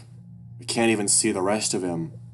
I wave, hoping the fluorescent orange markings on my body are enough to get his attention. My lungs are starting to burn, and I have an increasing urge to just open my mouth and breathe in the water. No response, just the eyes. I swim closer and the eyes seem to get bigger. Finally, I see the outline of Daxton just floating there, not doing anything. I reach out to grab to him, and a flurry of bubbles escapes his maw. He's screaming, veins bulging along his neck. The salamander sweats at me, his slick skin sliding on my grasp every time I try to grab him. I can't bear it anymore. I have to come up for air. I manage to snag one of my claws in his stupid planet shirt and tug hard. He thrashes, kicking and screaming into the void. It's like I'm pulling him into it. Is that what he sees? Can he see anything at all? I'm starting to feel faint, the pounding of my heart and my chest deafening the already muffled cries of Daxton. This is all so familiar. Clenching my eyes shut, I scoop at the water like I'm climbing a mountain, legs kicking like crazy. Don't pass out. Don't you fucking pass out. What seems like a geyser of water splashes up in front of us. I grasp, straining for air. I find myself in one inadvertent embrace with Daxton, our bodies shivering together. Where in the shit did that voice come from? As quickly as we embrace, Daxton shoves himself off me, jolting free. His gaze is still wild with terror. He writhes in the water as if it's some terrible force that's nipping away at him beneath the surface. The salamander takes off, swinging as fast as he can toward the shoreline. I think he's got the right idea. Come on. We all follow suit, though I'm having some trouble keeping up. My arms are like jello. Unsurprisingly, Daxton's the first to the shore. Then Jenna, TJ, Carl, Leo, Chase, and finally me. All my adrenaline is completely tapped out at this point, and I fall to my knees in the sand. Daxon clearly trying to put some distance between him and the lake, but not going too far as to be out of sight line with the rest of us. He paces back and forth, jittery. I can't believe you actually rescued him. I grunt, trying to rub what feels like lake gunk out of my eyes. Dax! Daxon stops. The hell were you doing there? Trying to save you. His tone is intense, a salamander clearly trying to reconcile whatever the hell happened back there. The hell you were, that's what I was doing. I thought I saw you drift off further down the lake. You weren't moving. Anytime I tried to grab you, just drifted further off, always with your back facing me. Eventually I couldn't see anymore, it was too dark. He rubs his hand over his biceps, rapidly trying to warm himself. Did you hear the voice too? No, there wasn't any noise but the water rushing around my head. He exhales, looking briefly at Carl and back to me. I'm sorry I panicked. When you touched me down there, I didn't realize it was you. You were all red. Red? At first, and then, well, I flipped my shit, I guess, until we hit the surface and you were there, and I got overwhelmed, and... You hugged me. He cocks his head slightly. Pretty sure you were the one who was hugging me. Don't think so. I did. You swear you didn't hear a voice? He holds up the flat of his palm, shaking his head. I swear, man, out of all the surreal whatnots that's been transpiring, voices ain't one of them. I frowned, Axel looks back toward the water, then backsteps a few more paces. I'm not just imagining this, am I? Fucking hell. Chase seems to be trying to uncoil himself from Leo, his breath wheezing. He soon breaks out into a raspy cough. Leo quickly rewraps an arm around him, patting his back, gently with one of his massive paws. Easy, easy, we're safe now. The fuck we are! I peer around, even with my eyes having adjusted to the dark. I'm still having a hell of a time seeing beyond 20 yards or so. Then he gives me a quick nod, holding up Duke's pistol to show me she still has it. The soaked fennec would look comical were it not for the darkness of the situation. She must put so much conditioner into her fur to keep it that fluffy. Whoa, that's two saves now, dude. Robert seems to fall flat on his back, spread eagle in the sand, his hefty gut rising and falling. You're pretty good at this crazy land stuff. He sounds so casual about it, like this is one of his video games. I'm somehow not getting my ass kicked at it. Come on, everyone, let's get a move on. He didn't deserve... TJ mumbles something, the lynx sitting with his arms around his knees, staring out into the lake. He makes an effort to scramble back a few feet as the tide comes in. Jenna moves beside him, hugging the lynx from the side. Shh, we need to get to Leo's. Leo lives on the outskirts of town by the old railway tracks. It's fairly isolated from the rest of the town. Going there is not the worst idea, but if that fucking thing could catch us in a van going 50... Fuck, I saw it move too. Like a strobe light was being turned off and on, and got close with every pulse. That is still the plan. Leo affirms us with a nod, both standing upright and ready. He's trying to show his exhaustion and fear. TJ's just looking at Chase now, and he's got a shimmer in his eyes. He's crying again. Chase, did Sydney... How long did he... He's cut off before I can finish. Come on, TJ, we have to go. Chase looks over, and his expression is harder to read. What? Everyone but Chase seems to be pretending they're not hearing the whimpering TJ, ushering him along. I raise up to my feet, nearly tripping over myself as I get to solid ground again. Jenna pulls TJ up with her, trying to move the lynx along. Leo also follows suit, helping Chase up the shallow incline to the loamy soil until a basin of dry grass. TJ peers back over his shoulder. He's still looking at Chase. That's when I noticed the large rock with the sole pinyon tree and overhanging it. There's little bullet holes in the side of the trunk, .22 caliber. I made those. I look around and right where Carl's lying, I see it. His blank stare, the blue eyes. It reminded me of a fish. This is where it happened. Carl sits upright, still trying to catch his breath. First, he doesn't seem to understand, but then the realization hits him as he sees the tree. Oh, shit. Carl rides up to his hooves, gawking at the tree. He's still. That thing I saw when I wrecked my car. The one that brought us here just now. Did it for a reason, you know.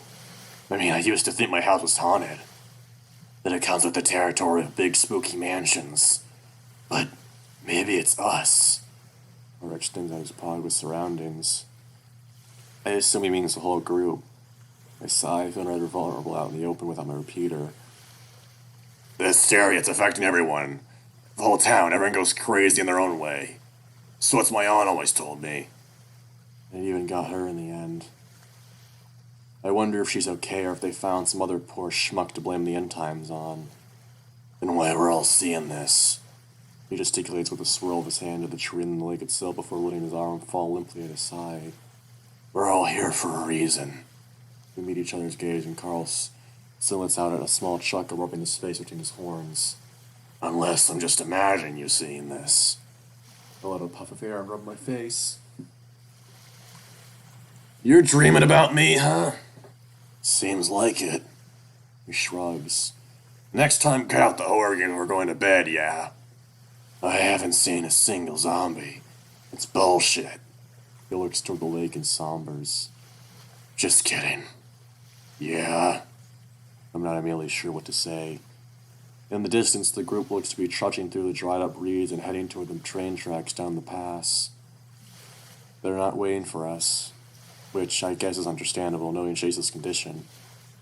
Carl's watching them too, though he doesn't seem overly anxious to rejoin them. If Sid were, a ghost or something, or ghost or spirit or something, he wouldn't hurt us. Carl looks a little surprised, his attention back toward me. What makes you so sure? I can tell by the tone in Carl's voice that he doubts that. I remember Carl was really sensitive growing up, sheltered by his folks, something fierce. He didn't cry and eat. He'd cry and eat and cry. He was basically a fat, spoiled TJ. It took me a while to figure him out. For Sid, he didn't really have much grace with the sensitive types. He was cool. I know you two never got along, but he had things rough at home. He loved hanging out with the group and all. Hell, he thought TJ was cool. What? No way. Well, he never said as much plain like. He just wanted to be him, I guess. To believe God was real and had a plan. To be good without trying so hard, to have folks who gave a shit about him. Dude, those last 6 months. I think back to Chase's words. I know he wasn't himself, not really. After a long pause, he shrugs. If you say so, I believe it. I was different then too, I guess. I was just a child, now I'm a man-child. I wave off the thought, at least Carl seems to be calmer now, or at least he's doing a good job at blocking out the terror. He's still got his tie on, though his shirt's completely soaked through and I can see his chest underneath when he faces the moonlight.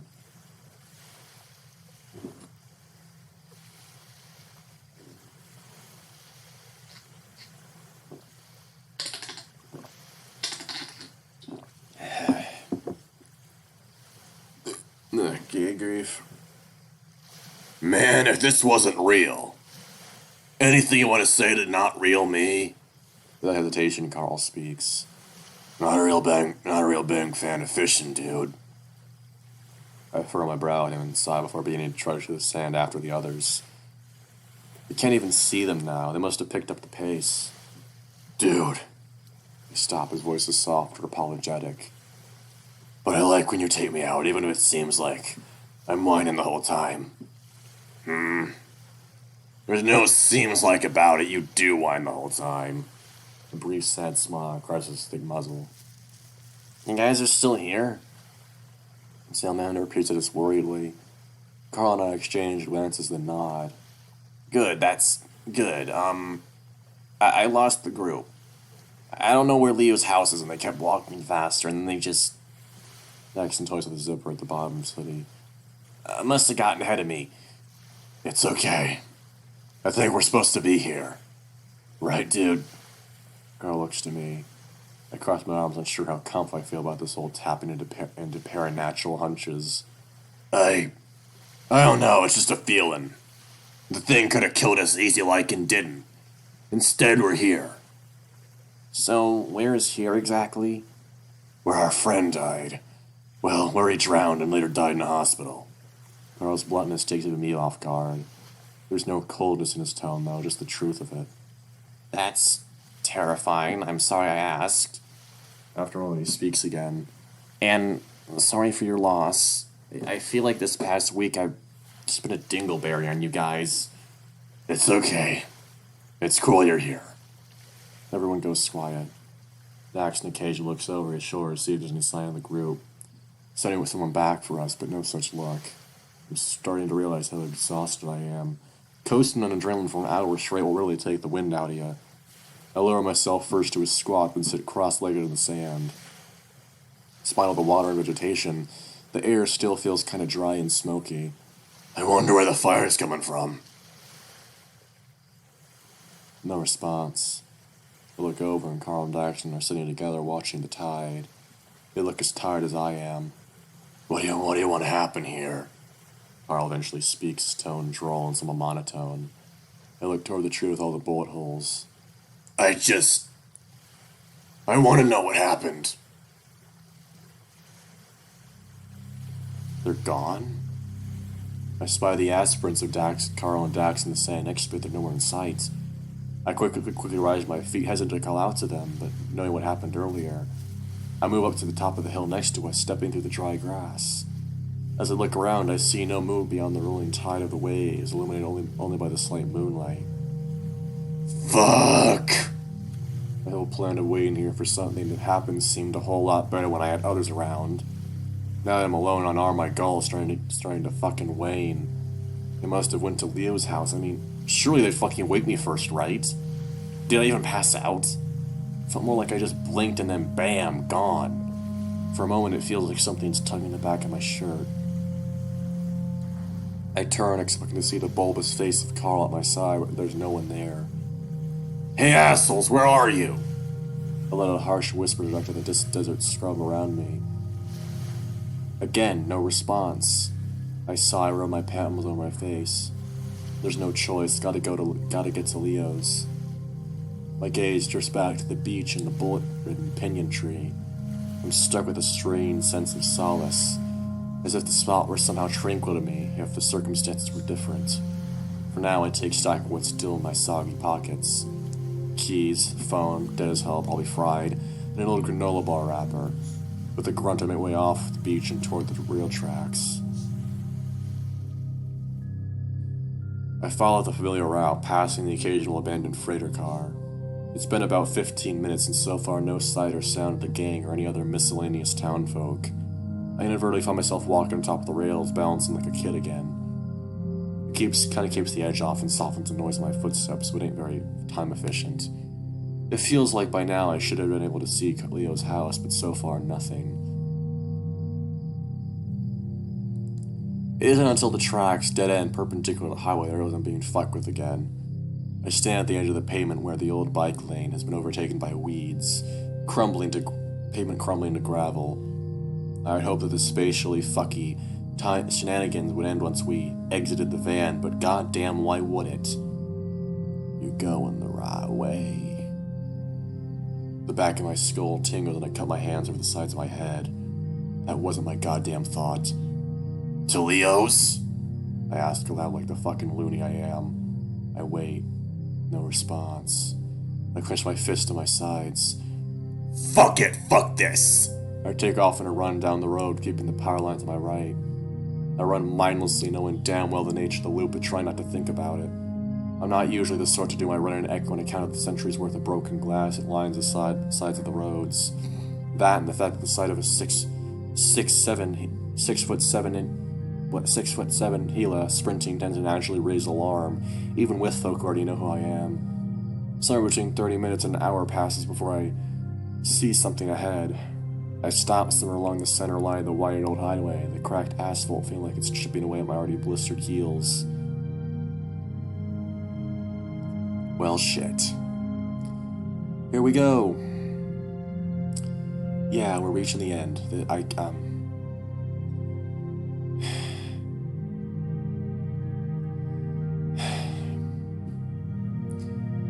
It's interesting. He's 6'7", I'm 6'3".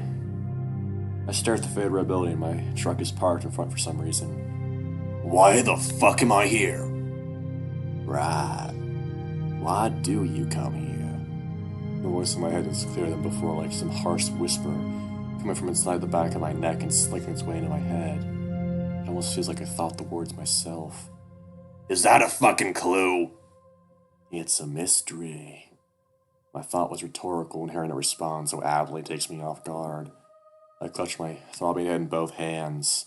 I've gone full fucking schizo. When the weird shit's on the outside is one thing, but on the inside... I grimace, bracing myself against the gate in front of me. Gate? There's no gate in front of this place in real life. I take a closer look and see the entire place is fenced off like some kind of high-security complex. A tarnished rebar gauge the only entrance point, my truck just on the other side. It's only about up to my chest in terms of height, though it's got security spikes about every foot along the top. A single key lock is all that keeps each side of the gate together. Doesn't look too sturdy. I eyed the truck through the bars and then checked to make sure I still had my keys in my pocket. Sure enough, I feel the familiar leather Saguaro keychain between my fingers. Without even thinking, I take out my keys, slipping through to the ones for City Hall. I grab the sides of the lock and push in the key, twisting. To my surprise, I keep turning my wrist without resistance and hear a soft click as the fastening point comes unlatched. I stare at the lock, feeling some fleeting sense of accomplishment. It soon falters as I note that the lock being there in the first place doesn't make a lick of sense. What in the fucking fuck? Also, the tips of my fingers were grabbing the lock appeared to have been stained black, paint of some kind. Someone must have painted the lock recently, though the fence itself still looks pretty faded. I wipe my hands off in the back of my pants and push open the gate. It only opens about 6 feet wide, nowhere near enough for me to get my shove through. If I rubbed hard enough and gunned it, I could probably break through, though I've got a feeling that's not what I'm supposed to do. There's not really a fence in front of this place. This isn't fucking real, but I'm seeing it. So why am I seeing it? That's the fucking question, right? Duke's words from earlier come to mind. Thing is, we've all got something after us. Something bad. Won't let you leave when it starts. What's after you? As if knowing would fucking help right now. If not, just be even more confused in the long run. I half expect the voice from earlier to speak in, but it's silent, just a dull throb in the back of my head. That's the smart thing to do, the logical thing, as Dax would put it, would just be sit under a nice tree and just ride this out like a bad trip.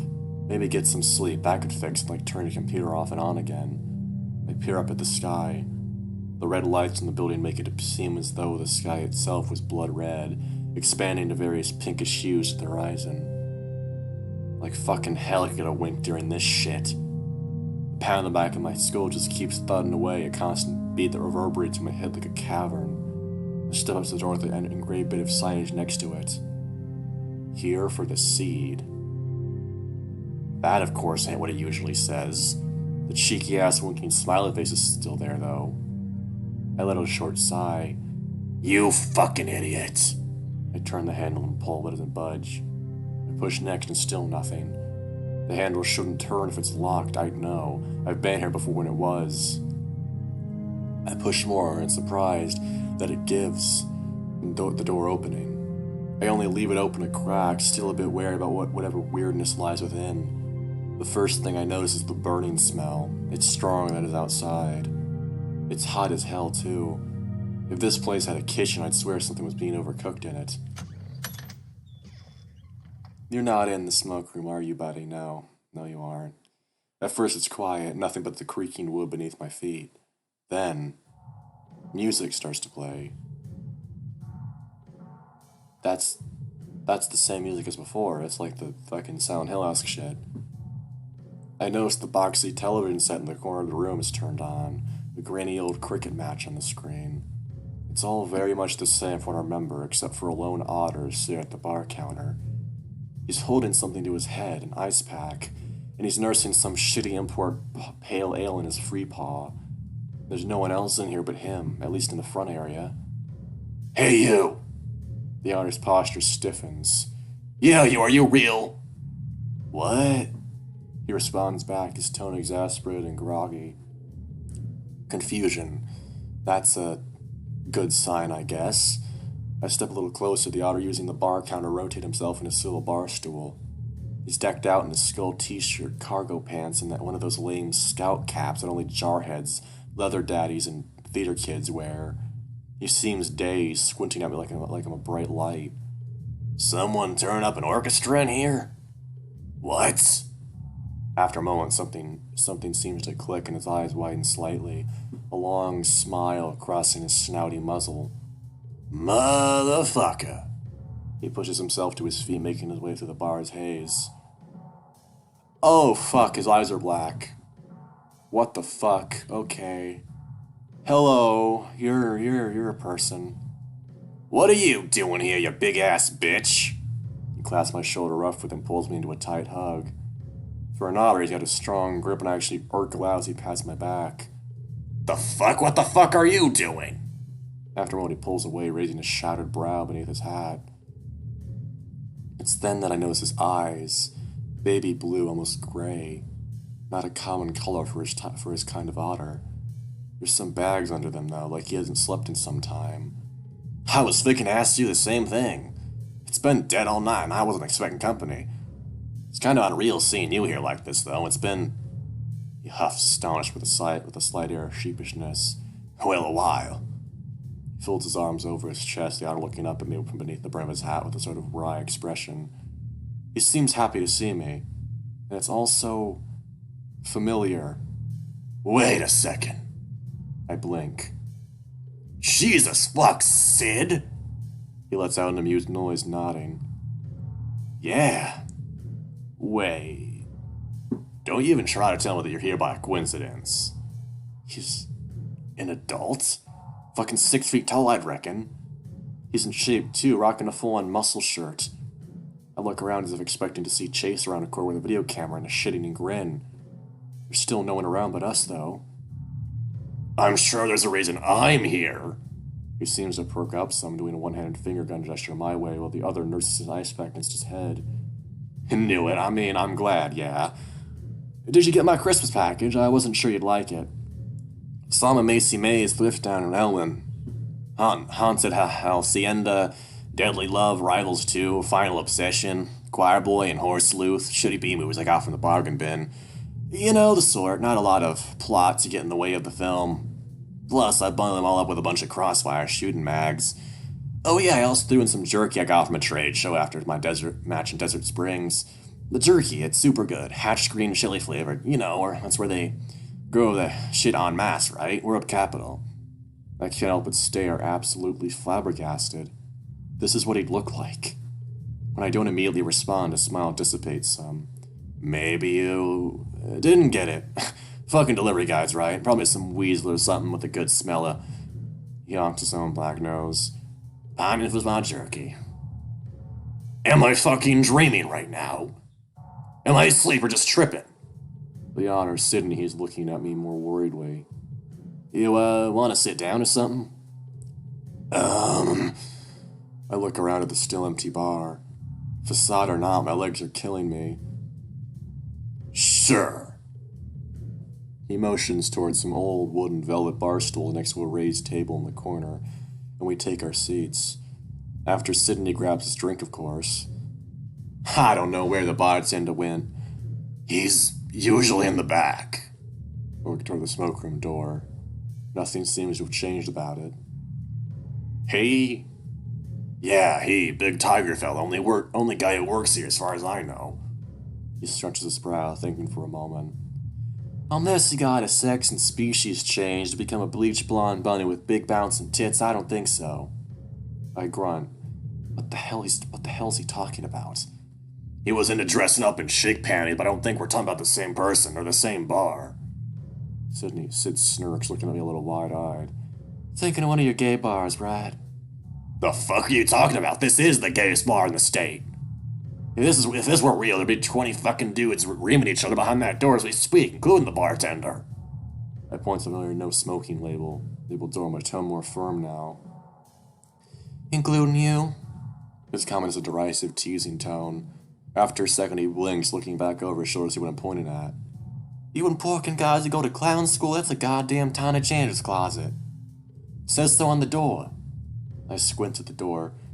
For a brief fleeting moment, I can almost make out the little mop and bucket symbol posted in the center. But it's simply not there. I honestly don't know why I came here tonight. I guess I just had a good feeling about it in my gut. And by that, I mean I saw the picture outside for that Chipotle dusted beer nuts and my stomach got a boner.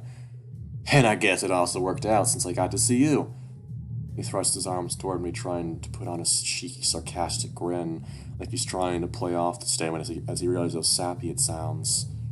There, to my knowledge, has never been advertisements for spiced beer nuts posted outside the bar here.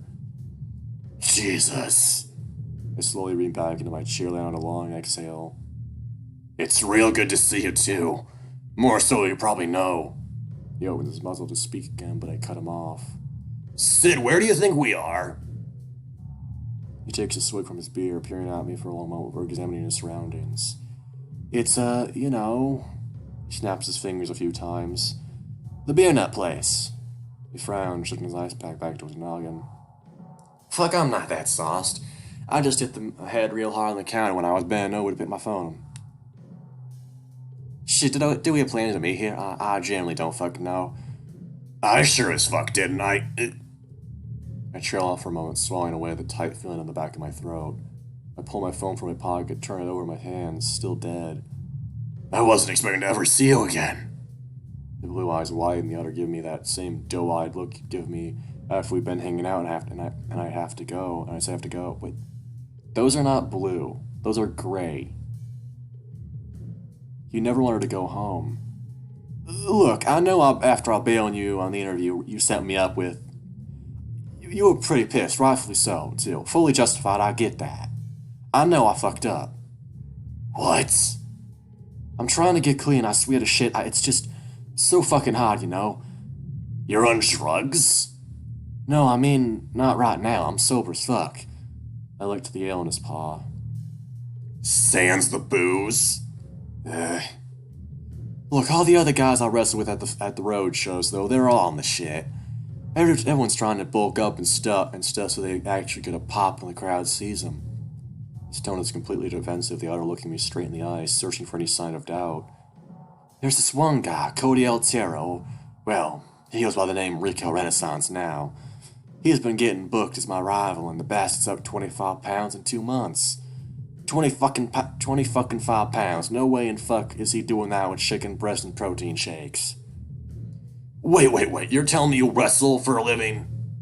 That would explain the muscle shirt and those tacky-ass wristbands. Like that's your actual goddamn job. Sydney leans back, so I'm still peering at her with the same searching look. Yeah, I used to go to my shows all the time. SFF, Sunday Funday fights, it's mainly fucking juggalos and shit now, but we got paid in pennies and grass, but... You know, it's a start. I'm tough. He sniffs, eyes drifting down to his arms on the sticky table surface. He doesn't seem grossed out by it. Ryan told me they never clean up the front anymore. Said not to touch the underside of the table since they're packed solid with 2 things, gum and cum. I noticed patchy areas in his fur near his inner elbows and it didn't move to register. He's got fucking injection marks. He seems to see me staring and pulls back his arms. I gawk at him for a moment, suddenly bracing himself what I'm about to say. It gives me a sinking feeling in my gut, but it makes sense. With the shit Sid had dealt with growing up, every sign was pointing toward him getting some sort of chemical addiction down the road. It ain't just roids, is it? Yeah, well, you know me. I take some shit for, the mental stuff. Mental stuff? I'm assuming a prescription. You assume correctly. He speaks slowly, twiddling his thumbs in his lap, his eyes dancing for the bottle in front of him to me and back again. I'm not sure what to say. We sort of just sit there in awkward silence. I know you never really understood all the fucky stuff going on in my head. I just want to thank you for sticking around as long as you did. Can't say the same for anyone else. I'm not really an easy person to have the back of, especially when I'm one person one minute and another the next. I remember the shit Chase was talking about earlier, about the instant ice cream place in Pueblo. Well, he just clicked and changed. He continued speaking, the other shifting his thick tail listlessly behind him. And tell your roommate Dax thanks as well. I know y'all both may try to get me a stable job at that print shop, but fuck, it would have never worked out. A schizo like me can't hold a position like that. Instead of Carl, Sydney was the one I would have been helping. I realize he's still out there, caught up in all this hysteria without me while I'm stuck in this place. Sid, this isn't real. The otter gives me another strange look. He clearly was expecting me to be acting much different than I am now. Like he'd been preparing to speak to me for some time now, and I've completely derailed his plans to get a lot of the shit he wanted to say off his chest. You're not real, I'm just fucking dreaming right now. I thought you couldn't dream. You used to get annoyed as hell with me when I go about shit I dream about. Yeah, well, I am now. How would you even know what a dream was if you had one? After all, you look more like you just woke up. I shake my head, watching the blurry brown and black form in front of me shift from side to side. I keep expecting him to just not be there when my vision refocuses. Look, let me just lay this shit out plain like.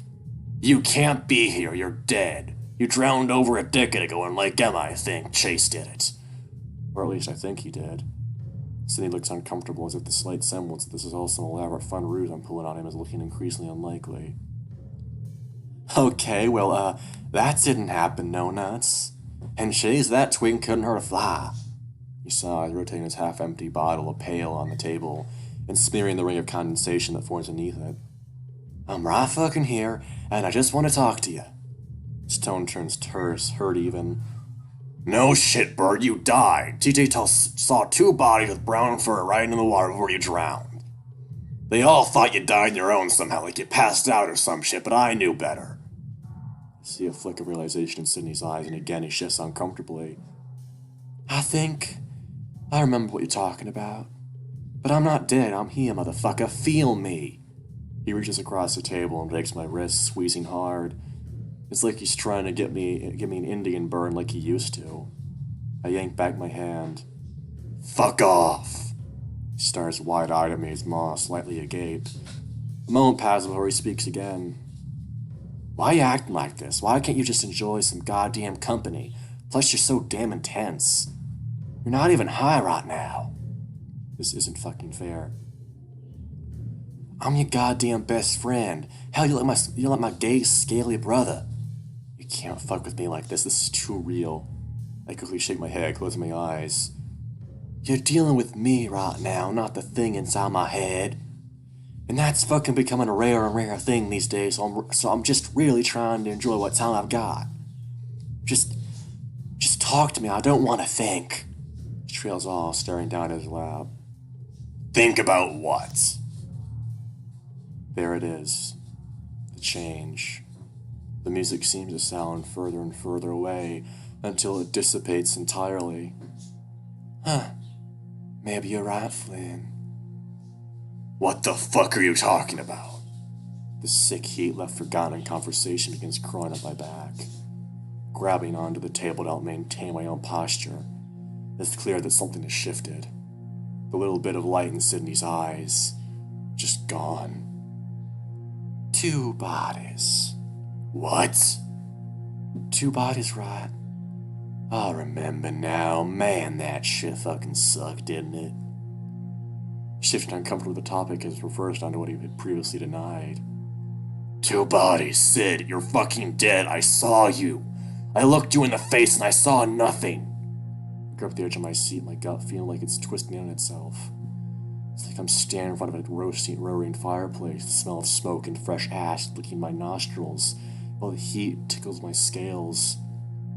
Sidney's gone forever, and all that's left is this. Who are you? It feels different to me.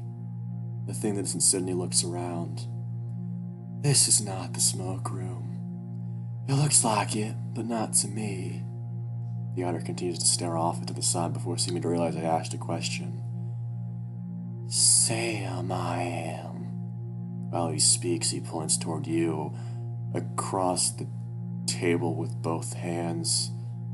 There's something metal in his grasp, long, with a barbed end. I can't make out what it is exactly. I swallow and try to speak evenly. Who's Sam? A facsimile of a person that was. I'm dabbing myself with ink so I'll never dry, but it smudges. Fuck you, bitch. Fuck you. Fuck you. Fuck you. Oh no. A simulation. In here we become with you. Me? Papa Castless, no. I'm not sure I hear that first part correctly. At first they came through the gate, then they came through the stars.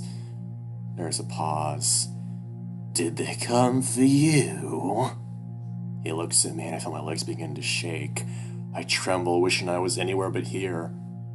The others before, they bounce, undulate in constant restless motion. The hollowed figure heaves, breathing heavily as he sways Sydney's body up and down. He stares me with eyes that remind me of the fish Carl and I catch at the pond. But that's not what you want. You want the answers. After all, it's a bit late for love, and still too late for lust. I just fucking need to know what happened to Sydney so that this hysteria stops and everyone is safe again. That could help, but are you sure you really want to know? You can chase the truth until you're red in the face. The thing looks okay. The thing looks over toward the smoke room door. What was once Sydney raised on an arm to point at it with an unnatural stuttery movement. It ebbs and flows like the tide. You can ride it. Each time the tide comes in, it's a little less of what it was. Abstracted. It goes where sorrow sprouts and takes with it what it can before rolling back out. Some tides are particularly large. He waves a blurred paw at me, and again I see the metal thing grasping his paw. He seems to see me looking at it and holds it in front of me. You burn them and until only the truth remains. You needn't the superfluous kindling, for those are but the lies they tell others, and eventually themselves. You'd make a good detective if you weren't marinating in your nepotistic squalor.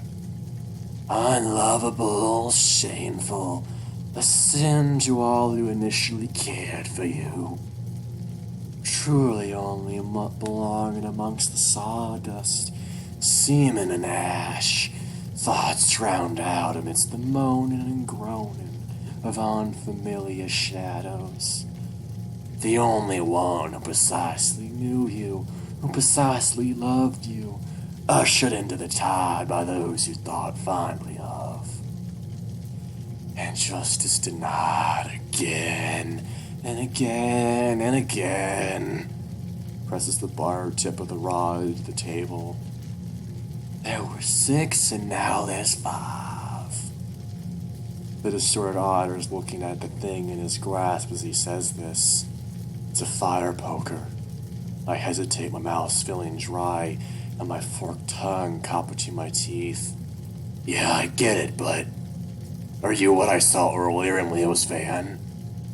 No. Do you know what I'm talking about? Yes, we were there. We. He keeps saying we. Well, what I just saw with Sydney, was that real? It could be. Somewhere in here. He seems to be referring to the poker. I reach for it with my hand, can't quite touch the metal. It phases right through it. The hollowed thing just stares at me, watching my futile attempt.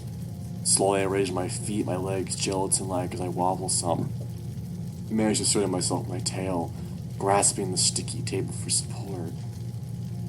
The distorted otter just watches me, somehow looking almost eager.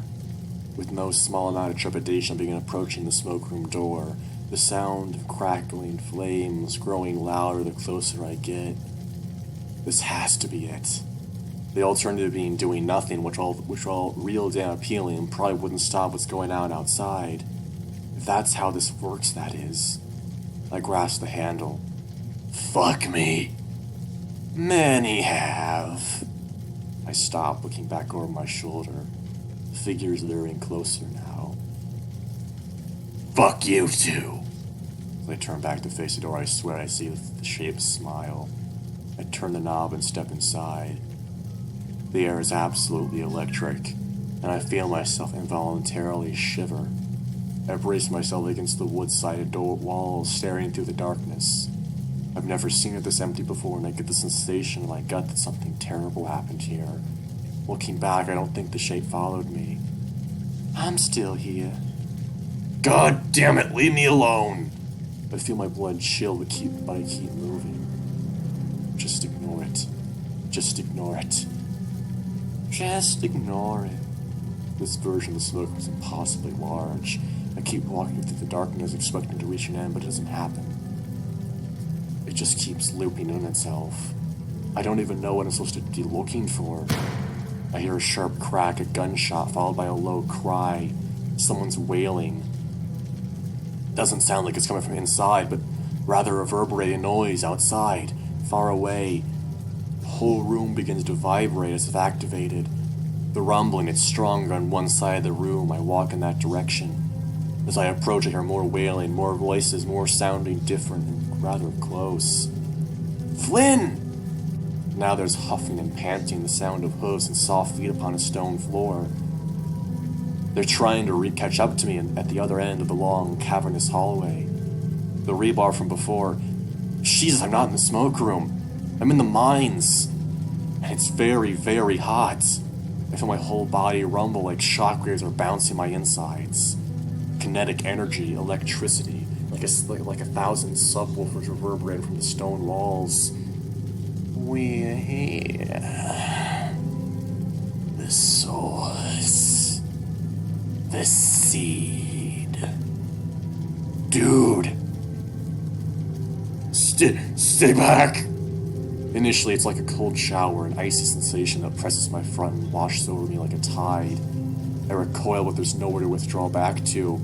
At first measure, the body's unable to discern extreme cold from extreme heat, though that time soon passes and the burning becomes all too real.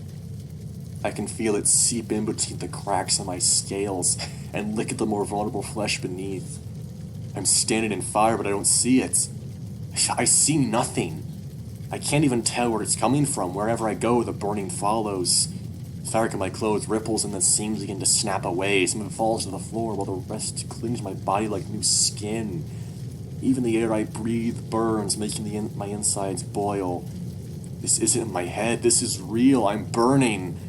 I flail into the darkness, running now. After a while, it feels like I'm practically gliding. I hear a sound and move towards it. Fucking help me! I utter, my voice raspy and light. Footsteps, there are several of them in a bonfire. I see the silhouettes of people running, flailing about just like me. Panic everywhere. A woman, Genevieve Sanders, the mail carrier, is standing above the fire. A gun is in her hand, Salem's body is burning, and beside her is Auntie, face down with a bloody hole in the back of her head. No! I pinch myself, trying to wake up. I pinch so hard I feel the scale in my arm split in half, and the blood that seems like it's boiling pools from it. It quickly evaporates, and all that's left is a mark of reddish-pink flesh beneath it. Scar tissue. I look up, and she's still standing there, mouth agape like she's frozen, but her eyes follow me in real time. She sees me, but it's like she can't act. Why? Fucking why? I receive no answer from the horrified visage. She's still holding the gun. She'll do it again. She'll do it again. I lunge. It's like she's made of sand, flesh dissolving away beneath my claws and as I touch her. And then it's like a rope wrapped around my waist yanks me back. The wind is like sandpaper against my burning head as I fly through blurred shapes and silhouettes. What'd I do? Was that real? Oh God, Auntie! Jesus fuck, what's happening?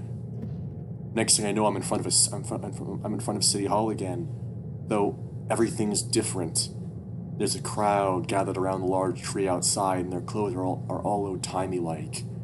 Men in suspenders, women in prairie blouses. Their faces are furious blurs, polygonal masses of fur and teeth that seem to exude their emotion more strongly than their distinct facial features. A Meseta Fennec stands upon a wooden stool with a noose wrapped around his neck. The priest reading him his last rites. John Begay. The man is so angry, so hurt, tears like waterfalls down his matted yellow cheeks. Someone hurls a piece of hardtack that hits him square in the jaw but doesn't react.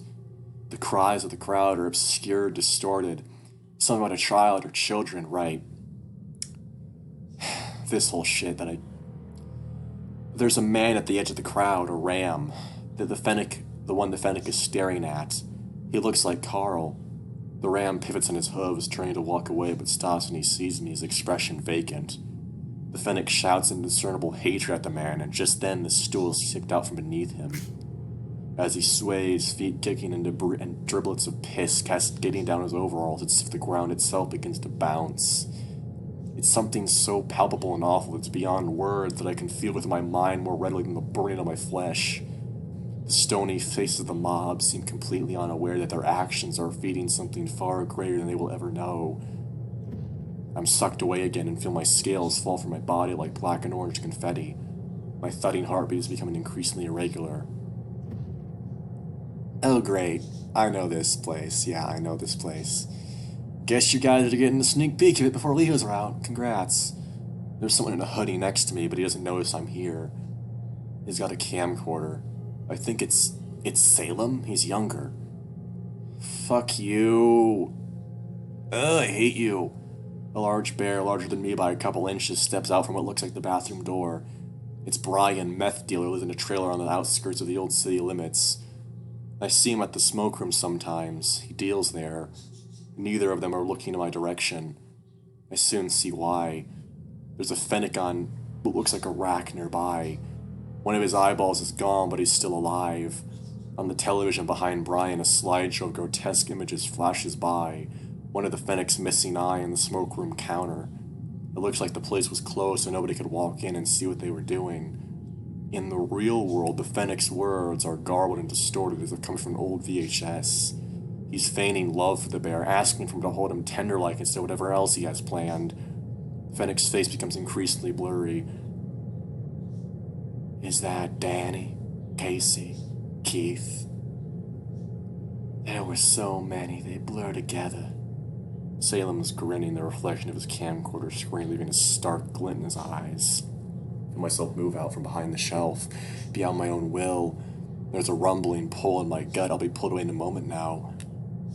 Fucking...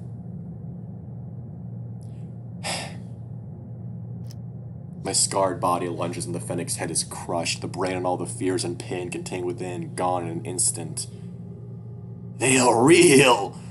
As I'm pulled away, I can just make out the astonished face of Brian. He looks like he's in awe, a sense of knowing underlying his fucked up features. Salem doesn't take his gaze off the camcorder screen. I gasp into the void, the fresh blood mixing with my own. My actions no longer feel entirely my own volition. It's like something's pulling in my skull. Like back at City Hall when I condemned Chase. We make the justice we're given. I pop back in front of the familiar Ram and Salamander like all that had happened was some horrible vision.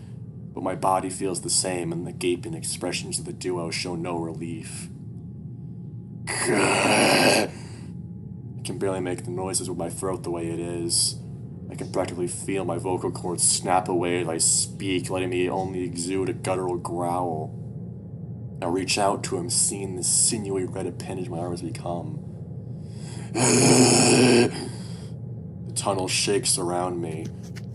Carl and Dax both turn and flee, Salamander screaming his absolute lungs out. I'm terrifying to them. As they're about to round the corner, I see Carl hesitate. He looks back to me. I can't see his expression. I can't call out to him. I have to let him know I'm still in here. With some strained effort, I turn my wrist around and close, all but one of my fingers. The ram continues to stare as the rumbling increases. I'm pulled away once more. It goes on like this. At each stop, I lose more of myself, mentally and physically. Each visage that appears before me, some new unspeakable evil I hadn't fathomed existing. From time to time, I let the thing inside my head take more and more control. Sometimes I don't have the control in the first place, when the suffering is strongest. Where Sam thrives, he drives. Like my body, I become numb. All but my vision and hearing is gone, and they're swiftly fading too. I keep closing my eyes, waiting for it to end, but it doesn't. I can't die. hear the soft pitter of feet in a rocky embankment. Somewhere down the way, stones are being skipped. Clap. Someone threw in a big one. Then, sniffling, followed by a low sob. Crying has become so familiar to me now, I hear it more than anything else, it feels like. It's like singing, isn't it? Purest expression of emotion. Fuck you.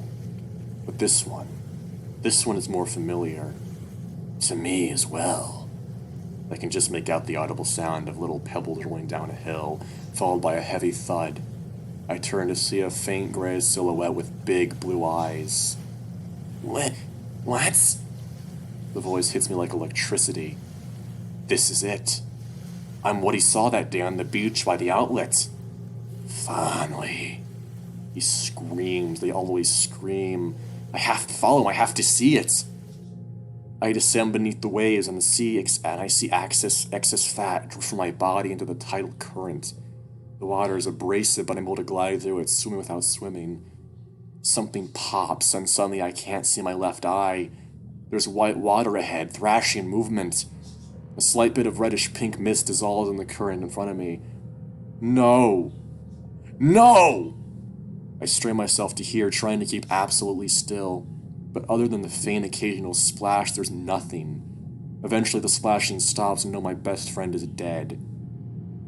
I rest in the current and the voice in my mind is fortuitously silent, not pressing me into movement or action. And though my eyesight is gone and my skull punctuated with nothing but empty sockets and orifices, I see something. Bright blue eyes and starry skin. It's Daxter, I'm sure of it. He does not move, though, and I can read the intent in his eyes that he very much wants to. Instead, he remains motionless and we stare at each other. I imagine speaking to him, telling him what's happened to me. My words are rambling, my mind is not what it used to be, but it doesn't seem to matter. He meets my gaze regardless. I ask him if Carl's alright, and of course he doesn't respond. I then simply state that I hope he's okay. I go on and tell him about all the crap the Ram and I have been through, about how much I hope he fucking makes it out decently enough. I'm sure they'll give him another shot at the interview on account of town-wide madness. I tell him I hope it's over now wherever he is.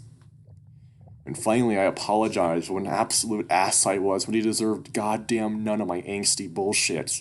He never shows any indication of understanding or even blinking. Most surprisingly of all, it feels as though hours pass, and the hysteria simply holds on, whisking me away. No rumbling, no fire, no screeches into sudden chaos. Just a slow, eventual feeling of drifting away somewhere else. Somewhere dry. There's the telltale sound of a hot water heater rumbling nearby. It's humming away. Someone must be taking a shower, it's laundry day. I feel the vibrations more than I actually hear the thing. Then a faint whimper. The sound is stifled as if the upset individual is trying to hold back tears. It's high-pitched, feminine, a girl. The distortion is only slight. I bring my hand up and feel wooden slats, and when I push harder, the whole surface bends and folds outward. It's a closet door. The sniffling stops. Slowly I hold out my hand and do a small wave. Gentle movements as I'm sure the distortion is making it look faster. It's quiet. All I can hear is the water heater in the girl's room. There's the shuffling of sheets and small footsteps. Fuck me, man. Yeah, this wasn't when it would. I hate. Okay. Hi. No. Her voice is timid. There's another long pause. Are you real? I think for a moment. Then slowly I shake my head.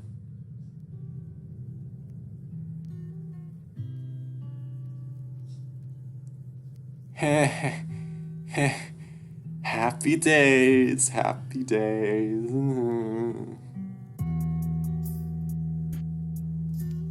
Well, guys. I hope you enjoyed that. Oh shit, that's the Arches art. Okay. Yeah. I hope you I hope you enjoyed the fucking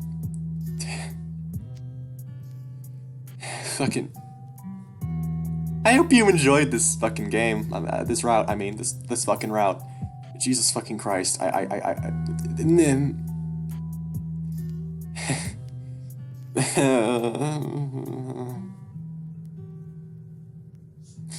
More arches art. Okay.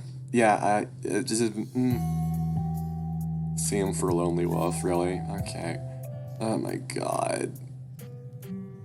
Slurse music. Okay, so yeah, that.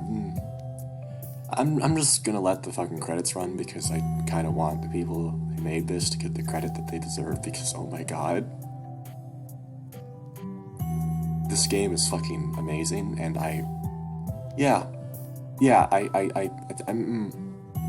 fucking Blackgate, man, Jesus Christ. More arches art. Okay. Blackgate, man. Oh, I remember that. I remember that, sorta. God, that was a game. I think they're still doing it, but like it's been so long, I can't really say, you know, like. But yeah, as I said, this is my favorite route of this game, and well, I don't know, it hits all the right chords with me because yeah, it's a route that scares me the most, really. It has some of the really best moments, in my opinion. Some of the best moments in the entire, not really, but like it has really damn good moments, you know?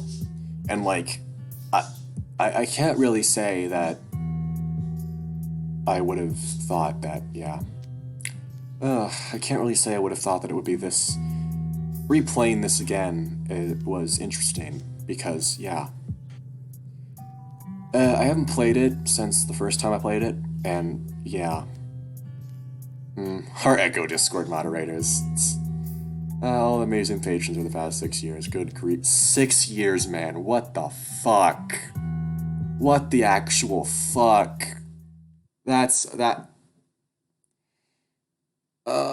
Yeah, I know I can stay a while, but like, the video's already long enough.